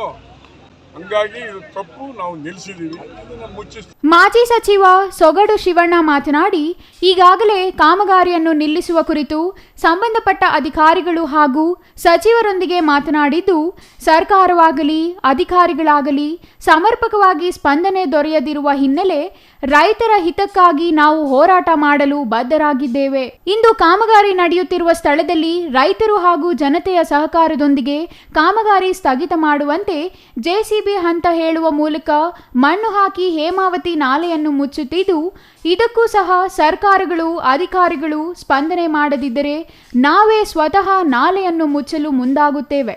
ಶಿರಾ, ಮದಗಿರಿ ಈ ಭಾಗದ ರೈತರು ಸಹ ಈ ಹೋರಾಟಕ್ಕೆ ಬರುವುದಾಗಿ ತಿಳಿಸುತ್ತಿದ್ದು, ಎಲ್ಲರ ಸಹಕಾರವನ್ನು ಪಡೆದು ಈ ಅವೈಜ್ಞಾನಿಕ ಹೇಮಾವತಿ ಲಿಂಕ್ ಕೆನಾಲ್ ಕಾಮಗಾರಿ ಸ್ಥಗಿತಕ್ಕೆ ಹೋರಾಟಕ್ಕೆ ಸಿದ್ಧರಿದ್ದೇವೆ ಎಂದು ಸರ್ಕಾರಕ್ಕೆ ಎಚ್ಚರಿಕೆ ನೀಡಿದರು. ಈ ಕೂಡಲೇ ಸರ್ಕಾರ ಎಚ್ಚೆತ್ತುಕೊಂಡು ಈ ಕಾಮಗಾರಿ ರದ್ದುಪಡಿಸಲು ಮುಂದಾಗಬೇಕಿದೆ ಎಂದರು. ಹಂಗೇನೆ ತಿಪ್ಟೂರು ಇರ್ಬೋದು, ಎಲ್ಲ ಕಡೆ ಇರ್ತಕ್ಕಂಥ ಎಲ್ಲ ಶಾಸಕರುಗಳು ಮಾಲಿ ಎಲ್ಲ ಹೇಳ್ತಾರೆ. ಇನ್ನು ಕೆಲವರು ಪಾಪ ಎತ್ಕೊಳ್ಳಲ್ಲ. ಏನು ಮಾಡೋದು ಅವ್ರಿಗೆ? ಅದಕ್ಕೋಸ್ಕರ ಇದೆಲ್ಲದಕ್ಕಿಂತ ಮಿಗಿಲಾಗಿ ಎಲ್ಲ ಬಿಸಿಲ್ಲ. ನಾವೆಲ್ಲ ಒಂದು ಡಿಸಿಷನ್ ತಗೊಂಡಿರೋದಕ್ಕಿಂತ ಮಿಗಿಲಾಗಿ ಇಲ್ಲಿ ಬಂದಿರ್ತಕ್ಕಂಥ ಮಿತ್ರಗಳು ನೆನ್ನೆ ಇವತ್ತು ಬಂದಿದ್ರಲ್ಲ, ಇದಕ್ಕೆ ನಾವು ಇರೋವರೆಗೂ ನಿಮ್ಗೆ ಆಭಾರಿಯಾಗಿರ್ತೀವಿ. ಮಾಜಿ ಶಾಸಕ ಮಸಾಲಾ ಜಯರಾಮ್ ಮಾತನಾಡಿ, ಹೇಮಾವತಿ ನೀರನ್ನು ಕುಣಿಗಲ್ ಭಾಗಕ್ಕೆ ತೆಗೆದುಕೊಂಡು ಹೋಗುವುದಕ್ಕೆ ನಮ್ಮದು ಯಾವುದೇ ವಿರೋಧವಿಲ್ಲ. ಕುಣಿಗಲ್ ಭಾಗದಲ್ಲಿ ಸಾಕಷ್ಟು ಪ್ರಮಾಣದಲ್ಲಿ ಕಳೆದ ಬಾರಿ ನೀರು ಹರಿದು ಕೆರೆಗಟ್ಟೆಗಳು ತುಂಬಿ ನೀರಿಗೆ ಯಾವುದೇ ರೀತಿಯ ಅಭಾವ ಎದುರಾಗಿಲ್ಲ. ಇಷ್ಟು ಇದ್ದರೂ ಸಹ ಈ ಭಾಗದ ಜನತೆಗೆ ಹಾಗೂ ರೈತರಿಗೆ ಅನಾನುಕೂಲವಾಗುವ ದೃಷ್ಟಿಯಿಂದ ಕಾಂಗ್ರೆಸ್ ಸರ್ಕಾರ ಏಕಾಏಕಿ ಹೇಮಾವತಿ ಲಿಂಕ್ ಕಾಮಗಾರಿಗೆ ಮುಂದಾಗಿದ್ದು, ಈ ಭಾಗದ ಜನತೆಗೆ ಮರಣ ಶಾಸನ ಬರೆಯುತ್ತಿದ್ದಾರೆ. ಯಾವುದೇ ಕಾರಣಕ್ಕೂ ಈ ಭಾಗದ ರೈತರು ಹಾಗೂ ಜನತೆಗೆ ನಾವು ಅನ್ಯಾಯವಾಗಲು ಬಿಡುವುದಿಲ್ಲ. ಕಾಮಗಾರಿ ಏನಾದರೂ ಪ್ರಾರಂಭ ಮಾಡದಲ್ಲಿ ಕೂಡಲೇ ನಮ್ಮ ಗಮನಕ್ಕೆ ತಂದರೆ ಎಂತಹ ಸಮಯದಲ್ಲೂ ಸಹ ನಾವುಗಳು ಸ್ಥಳಕ್ಕೆ ಬಂದು ಕಾಮಗಾರಿ ಮಾಡುವಂತೆ ತಡೆ ಹಾಕಲಿದ್ದೇವೆ. ಈ ವಿಚಾರದಲ್ಲಿ ಎಲ್ಲ ಸಾರ್ವಜನಿಕರು ಹಾಗೂ ರೈತರು ಸಾಕಷ್ಟು ಜಾಗೃತಿಯಿಂದ ಇರಬೇಕು. ನಾವು ಇಂದು ಕೈಕಟ್ಟಿ ಕುಳಿತರೆ ಮುಂದಿನ ದಿನಗಳಲ್ಲಿ ಈ ಭಾಗಕ್ಕೆ ಹೇಮಾವತಿ ನೀರು ಹರಿಯುವುದು ಕಷ್ಟ ಸಾಧ್ಯವಾಗುತ್ತದೆ. ಎಂತಹ ಸಂಕಷ್ಟ ಬಂದರೂ ಸಹ ನಾವುಗಳು ಹೋರಾಟಕ್ಕೆ ಇಳಿಯುವುದು ಅನಿವಾರ್ಯವಾಗಿದೆ. ನಮಗೆ ಸಿಗಬೇಕಾದಂತಹ ನೀರನ್ನು ಕೊಟ್ಟು ನಂತರ ಬೇರೆ ಭಾಗಕ್ಕೆ ನೀರು ತೆಗೆದುಕೊಂಡು ಹೋಗಲಿ. ಕೂಡಲೇ ಸಂಬಂಧಪಟ್ಟ ಸಚಿವರು ಈ ಕುರಿತು ಸಭೆ ನಡೆಸಿ ಕಾಮಗಾರಿ ರದ್ದು ಮಾಡಲು ಮುಂದಾಗಬೇಕಿದೆ ಎಂದು ತಿಳಿಸಿದರು. ಇನ್ನು ಈ ಸಂದರ್ಭದಲ್ಲಿ ಮುಖಂಡರಾದ ದಿಲೀಪ್ ಕುಮಾರ್, ರಾಜೀವ್ ಕೃಷ್ಣಪ್ಪ, ವೆಂಕಟೇಶ್ ಕೃಷ್ಣಪ್ಪ, ನಂಜೇಗೌಡ, ಧನಿಯಾ ಕುಮಾರ್, ಬೊರಪ್ಪನಹಳ್ಳಿ ಕುಮಾರ್, ಜಗದೀಶ್, ಸುರೇಶ್, ವಿವಿಧ ಸಂಘಟನೆಯ ಮುಖಂಡರುಗಳು, ರೈತರು, ಸಾರ್ವಜನಿಕರು ಹಾಜರಿದ್ದರು. ರಂಗನಾಥ್ ಗುಬ್ಬಿ, CTV ನ್ಯೂಸ್, ಗುಬ್ಬಿ. ಕಾನೂನು ವಿರೋಧಿ ಸರ್ಕಾರಕ್ಕೆ, ರೈತ ವಿರೋಧಿ ಸರ್ಕಾರಕ್ಕೆ, ರೈತ ದಮನಕಾರಿ ಸರ್ಕಾರಕ್ಕೆ. ಇದೀಗ ಚಿಕ್ಕದೊಂದು ವಿರಾಮದ ನಂತರ ಸಿಟಿವಿ ನ್ಯೂಸ್ ಮುಂದುವರಿಯಲಿದೆ.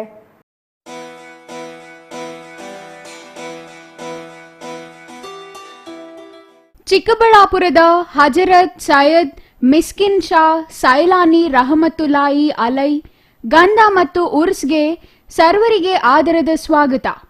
ಶುಭ ಕೋರುವವರು ಶೇಖ್ ವಾಲಿ, ನವಾಜ್, ಜಬಿ, ಶಬ್ಬೀರ್, ರಿಜ್ವಾನ್.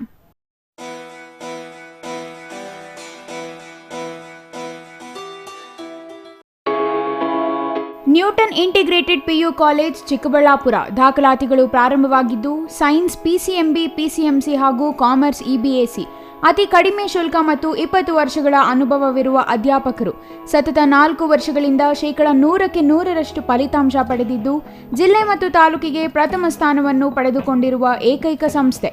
ಪ್ರತಿನಿತ್ಯ ಸಂಜೆ 5ರಿಂದ 7 ಗಂಟೆವರೆಗೆ ನಿರಂತರ 8 ತಿಂಗಳು JEE, NEET, CET ತರಗತಿಗಳನ್ನು ನಡೆಸುತ್ತಿದ್ದು ಪ್ರಸ್ತುತ ವರ್ಷದ ಸರ್ಕಾರಿ ಕೋಟಾದಲ್ಲಿ ಶಶಿಪ್ರಸಾದ್ ಮತ್ತು ಮೌನಿಕಾ ಇಬ್ಬರು ವಿದ್ಯಾರ್ಥಿಗಳು ಅಂಬೇಡ್ಕರ್ ಮೆಡಿಕಲ್ ಕಾಲೇಜು ಬೆಂಗಳೂರು ಮತ್ತು ಸುಬ್ಬಯ್ಯ ಮೆಡಿಕಲ್ ಕಾಲೇಜು ಶಿವಮೊಗ್ಗದಲ್ಲಿ ದಾಖಲಾತಿ ಪಡೆದಿರುತ್ತಾರೆ. ಇಂದೇ ನಿಮ್ಮ ಮಕ್ಕಳನ್ನು ಸೇರಿಸಿ.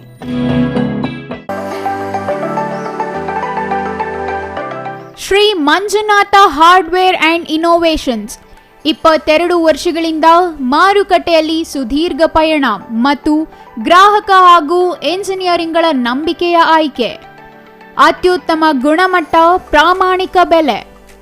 Engineer choices, architect choices, corporates house owners, carpenter choices, hardware dealers ಹಾಗೂ ಇನ್ನಿತರರಿಗೆ ಹೋಲ್ಸೇಲ್ ದರದಲ್ಲಿ ಸಿಗುವ ಸ್ಥಳವೇ ಶ್ರೀ ಮಂಜುನಾಥ ಹಾರ್ಡ್ವೇರ್ ಮತ್ತು ಇನ್ನೋವೇಷನ್ಸ್. ವಿವಿಧ ರೀತಿಯ ವಿನ್ಯಾಸಗಳುಳ್ಳ ಡೆಕೋರೇಟಿವ್, ಪ್ರೊಟೆಕ್ಟಿವ್, ಫಂಕ್ಷನಲ್ ಹಾಗೂ ಉತ್ತಮ ದರದಲ್ಲಿ ಗುಣಮಟ್ಟದ ಹಾರ್ಡ್ವೇರ್ ವಸ್ತುಗಳು ನಮ್ಮಲ್ಲಿ ದೊರಕುತ್ತದೆ. ವಿಳಾಸ ರಿಲಯನ್ಸ್ ಪೆಟ್ರೋಲ್ ಬಂಕ್ ಹತ್ತಿರ, BB ರಸ್ತೆ, ಚಿಕ್ಕಬಳ್ಳಾಪುರ.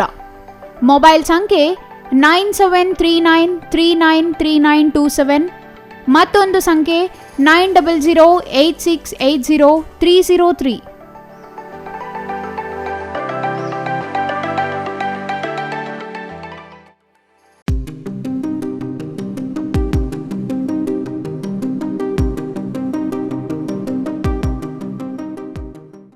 ಪ್ರಕೃತಿ ವಿದ್ಯಾನಿಕೇತನ ಶಾಲೆ ಕರ್ನಾಟಕ ಸರ್ಕಾರದಿಂದ ಮಾನ್ಯತೆ ಪಡೆದಿದೆ.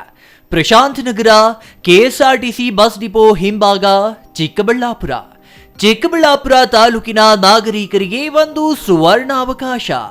ದಾಖಲಾತಿ ಪ್ರಾರಂಭವಾಗಿದೆ. ಪ್ರೀ ನರ್ಸರಿ, LKG, UKG ಹಾಗೂ 1ನೇ ತರಗತಿಯಿಂದ 10ನೇ ತರಗತಿಯವರೆಗೆ. ನಮ್ಮ ಶಿಕ್ಷಣ ಸಂಸ್ಥೆಯ ವೈಶಿಷ್ಟ್ಯಗಳು: ನುರಿತ ಅರ್ಹತೆಯುಳ್ಳ ಹಾಗೂ ಅನುಭವಿ ಪದವೀಧರ ಶಿಕ್ಷಕರ. LKGಯಿಂದಲೇ ಕಂಪ್ಯೂಟರ್ ಶಿಕ್ಷಣ. ಮಕ್ಕಳಿಗೆ ಉತ್ತಮ ಶಾಲಾ ಬಸ್ ವ್ಯವಸ್ಥೆ. ನಾಟಕ, ಸಂಗೀತ, ನೃತ್ಯ, ಯೋಗ ತರಗತಿಗಳ ಮೂಲಕ ಮಕ್ಕಳಿಗೆ ಪಠ್ಯೇತರ ಚಟುವಟಿಕೆಗಳಲ್ಲಿ ಆಸಕ್ತಿ ಮೂಡಿಸುವುದು. ಪ್ರತ್ಯೇಕ ಪ್ರಯೋಗಾಲಯ ಮತ್ತು ಉತ್ತಮ ಆಟದ ಮೈದಾನ. ಮಕ್ಕಳ ಬೌದ್ಧಿಕ ಹಾಗೂ ದೈಹಿಕ ಬೆಳವಣಿಗೆಗೆ ಸಹಕಾರಿಯಾಗುವ ಅತ್ಯುತ್ತಮ ಗುಣಮಟ್ಟದ ಗ್ರಂಥಾಲಯ. ಪ್ರತಿ ತರಗತಿಯಲ್ಲೂ CC ಕ್ಯಾಮೆರಾ ಅಳವಡಿಕೆ. ಸ್ಮಾರ್ಟ್ ಅಂಡ್ ಇಂಟರ್ನೆಟ್ ತರಗತಿಗಳ ಮೂಲಕ ನೂತನ ವಿಧಾನದಿಂದ ಕಲಿಕೆಯಲ್ಲಿ ಹಿಂದುಳಿದ ಮಕ್ಕಳಿಗೆ ವಿಶೇಷ ತರಗತಿ ಏರ್ಪಡಿಸಲಾಗುವುದು. ಹೆಚ್ಚಿನ ವಿವರಗಳಿಗಾಗಿ ಸಂಪರ್ಕಿಸಿ YV ಆನಂದ್, MSc, ಕಾರ್ಯದರ್ಶಿ, ಪ್ರಾಂಶುಪಾಲರು. ಮೊಬೈಲ್ ಸಂಖ್ಯೆ 081526273003, 9448963255, 9845497729.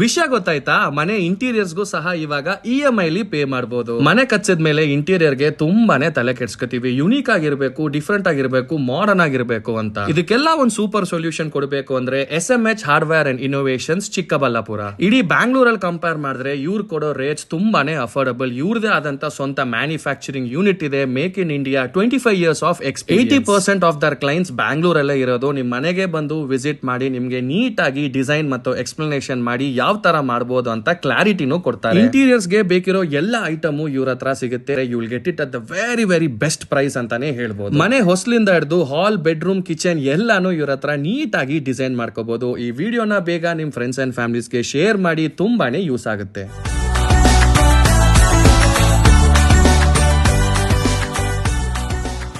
ವಿರಾಮದ ನಂತರ ಮತ್ತೆ CTV ನ್ಯೂಸ್ಗೆ ಸ್ವಾಗತ. ಇದೀಗ ಸಂಕ್ಷಿಪ್ತ ಸುದ್ದಿಗಳು.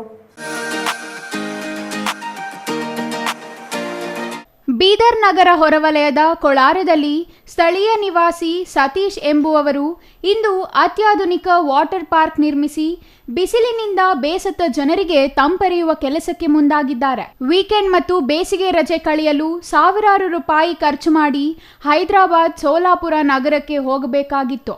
ಆದರೆ ಕೊಳಾರ ಗ್ರಾಮದ ಸತೀಶ್ ಅವರು ನಿರ್ಮಿಸಿರುವ ಅತ್ಯಾಧುನಿಕ ವಾಟರ್ ಪಾರ್ಕ್ನಿಂದ ಬೀದರ್ ಜಿಲ್ಲೆಯ ಜನರು ವೀಕೆಂಡ್ ಮತ್ತು ಬೇಸಿಗೆ ರಜೆ ಕಳೆಯುವ ಜನರಿಗೆ ಈ ವಾಟರ್ ಪಾರ್ಕ್ ಆಶ್ರಯವಾಗಿದೆ.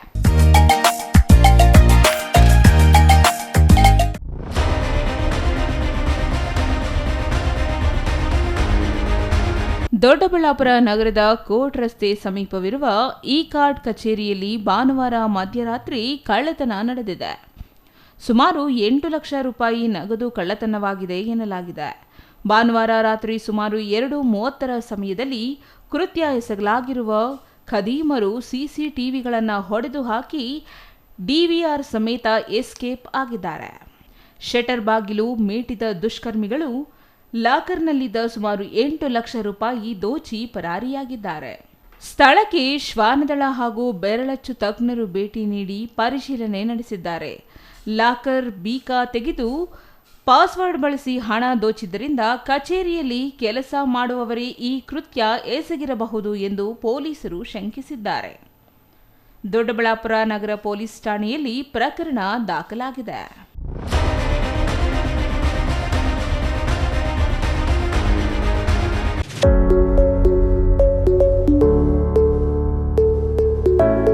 ದೊಡ್ಡಬಳ್ಳಾಪುರ ತಾಲೂಕಿನ ರಾಜಘಟ್ಟ ಗ್ರಾಮ ಪಂಚಾಯಿತಿ ಸದಸ್ಯ ಎ ಶಿವಕುಮಾರ್ ತಮ್ಮ ಹುಟ್ಟುಹಬ್ಬವನ್ನು ಸಾರ್ವಜನಿಕ ಆಸ್ಪತ್ರೆ ಒಳರೋಗಿಗಳಿಗೆ ಹಣ್ಣು ವಿತರಣೆ ಮಾಡುವ ಮೂಲಕ ಆಚರಿಸಿಕೊಂಡಿದ್ದಾರೆ. ತಾಲೂಕಿನ ಸಾರ್ವಜನಿಕ ಆಸ್ಪತ್ರೆ ಒಳರೋಗಿಗಳಿಗೆ ಹಾಗೂ ಅಂಗವಿಕಲ ಮಕ್ಕಳಿಗೆ ಹಣ್ಣು, ಬ್ರೆಡ್, ಬಿಸ್ಕೆಟ್ ಸೇರಿದಂತೆ ಹಲವು ಪೌಷ್ಟಿಕ ಪದಾರ್ಥಗಳನ್ನು ಒಳಗೊಂಡ ಕಿಟ್ ವಿತರಿಸುವ ಮೂಲಕ ಸಂಭ್ರಮಿಸಿದರು. ಇನ್ನು ಈ ಸಂದರ್ಭದಲ್ಲಿ ಮಾತನಾಡಿದ ಅವರು ತಾಲೂಕಿನ ಸಾರ್ವಜನಿಕ ಆಸ್ಪತ್ರೆಯಲ್ಲಿ ರೋಗಿಗಳಿಗೆ ಹಣ್ಣು ವಿತರಣೆ ಮಾಡುವ ಮೂಲಕ ಹಾಗೂ ಅನಾಥಾಶ್ರಮ ಮಕ್ಕಳಿಗೆ ಸಿಹಿ ತಿನಿಸು ಹಂಚುವ ಮೂಲಕ ಆಚರಿಸಿಕೊಳ್ಳುತ್ತಿದ್ದೇನೆ. ದುಂದುವೆಚ್ಚದ ಆಚರಣೆ ಮಾಡುವ ಬದಲು ಬಡ ರೋಗಿಗಳಿಗೆ ಕೈಲಾದ ಸಹಾಯ ಮಾಡುವುದು ಉತ್ತಮ ಎಂಬುದು ನನ್ನ ಭಾವನೆ. ಹೀಗಾಗಿ ನನ್ನ ಕೈಲಾದ ಸೇವೆ ಮಾಡುತ್ತಿದ್ದೇನೆ ಎಂದರು.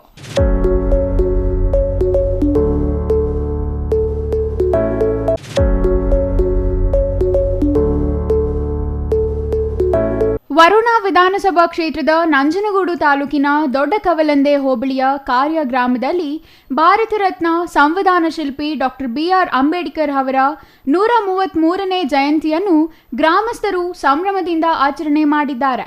ಗ್ರಾಮದಲ್ಲಿರುವ ಅಂಬೇಡ್ಕರ್ ಪ್ರತಿಮೆಗೆ ಮತ್ತು ಗ್ರಾಮದ ಬೀದಿಗಳಿಗೆ ವಿದ್ಯುತ್ ದೀಪಾಲಂಕಾರ ಮಾಡಿ ತಳಿರು ತೋರಣ ಕಟ್ಟಿ ಸಾಮೂಹಿಕ ಭೋಜನದ ವ್ಯವಸ್ಥೆ ಮಾಡಿ ಅರ್ಥಪೂರ್ಣವಾಗಿ ಅಂಬೇಡ್ಕರ್ ಜಯಂತ್ಯೋತ್ಸವವನ್ನು ಆಚರಿಸಿದರು. ಅಂಬೇಡ್ಕರ್ ಭವನದ ಮುಂಭಾಗದಲ್ಲಿರುವ ಅಂಬೇಡ್ಕರ್ ಪ್ರತಿಮೆಗೆ ಗ್ರಾಮಸ್ಥರು ಜ್ಯೋತಿ ಬೆಳಗಿಸಿ ಪುಷ್ಪಾರ್ಚನೆ ಮಾಡಿ ಕಾರ್ಯಕ್ರಮಕ್ಕೆ ಚಾಲನೆ ನೀಡಿದರು. ಅಂಬೇಡ್ಕರ್ ಪ್ರತಿಮೆ ಗ್ರಾಮಕ್ಕೆ ಕೊಡುಗೆಯಾಗಿ ನೀಡಿದ್ದ ಪಳಿ ಮಾಧ್ಯಾಯನ ಕುಟುಂಬದ ನಾಗರತ್ನಮ್ಮ, P. ಮಹದೇವಸ್ವಾಮಿ, ಉದ್ಯಮಿ ಸುರೇಶ್ ಅವರನ್ನು ಗ್ರಾಮಸ್ಥರು ಸನ್ಮಾನಿಸಿ ನೆನಪಿನ ಕಾಣಿಕೆ ನೀಡಿ ಗೌರವಿಸಿದರು. ಈ ಸಂದರ್ಭದಲ್ಲಿ ಗ್ರಾಮದ ಯಜಮಾನರು, ಗ್ರಾಮ ಪಂಚಾಯಿತಿ ಸದಸ್ಯರು, ಅಂಬೇಡ್ಕರ್ ಯುವಕರ ಸಂಘದ ಪದಾಧಿಕಾರಿಗಳು ಹಾಜರಿದ್ದರು.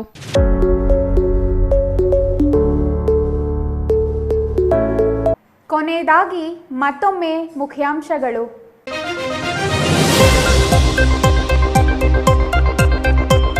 ಇಂದು ಜೇನುಹುಳುಗಳ ದಿನಾಚರಣೆ. ಆತಂಕ ಸೃಷ್ಟಿಸುತ್ತಿದೆ ಜೇನುಗೂಡುಗಳ ಅವಸಾನ. ಅತಿಯಾದ ಕೀಟನಾಶಕಗಳಿಂದ ಅವಸಾನವಾಗುತ್ತಿರುವ ಜೇನು ಮಾನವ ಸಂಕುಲಕ್ಕೆ ಮಾರಕ. ಸರ್ಕಾರ ವರ್ಷಾಚರಣೆಯಲ್ಲಿ ಸಂಭ್ರಮಿಸುತ್ತಿದ್ದರೆ ರೈತರ ಬರ ಪರಿಹಾರದ ಹಣ ಬ್ಯಾಂಕ್ ಸಾಲಕ್ಕೆ ಜಮೆಯಾಗುತ್ತಿದೆ. ಮಾಜಿ ಮುಖ್ಯಮಂತ್ರಿ ಎಚ್.ಡಿ. ಕುಮಾರಸ್ವಾಮಿ ಲೇವಡಿ. ಖಾಸಗಿ ಕಂಪನಿಯ ಕೆಲಸ ಬಿಟ್ಟು ಕೃಷಿ ಮಾಡುತ್ತಿರುವ ಯುವಕ. 2 ಎಕರೆಯಲ್ಲಿ ಬೀನ್ಸ್ ಬೆಳೆದು 17 ಲಕ್ಷ ಗಳಿಸಿದ ವಿದ್ಯಾವಂತ. ರೈತರಿಗೆ ಮಾದರಿಯಾದ ಯುವ ರೈತ. ಕೇಂದ್ರ ಮಾತ್ರವಲ್ಲ, ರಾಜ್ಯ ಸರ್ಕಾರವು ತನ್ನ ಪಾಲಿನ ಬರ ಪರಿಹಾರ ನೀಡಬೇಕು. ಎತ್ತಿನಹೊಳೆ ನೀರು ಶೀಘ್ರವಾಗಿ ಹರಿಸಬೇಕು. ರಾಜ್ಯ ರೈತ ಸಂಘದ ಅಧ್ಯಕ್ಷ ಕೋಡಿಹಳ್ಳಿ ಚಂದ್ರಶೇಖರ್ ರಾಜ್ಯ ಸರ್ಕಾರದ ವಿರುದ್ಧ ಗರಂ. ಇದಿಷ್ಟು ಈ ದಿನದ ಸುದ್ದಿ. ನೋಡ್ತಾ ಇರಿ CTV ನ್ಯೂಸ್, ಇದು ನಿಮ್ಮ ಜೊತೆಗಾರ.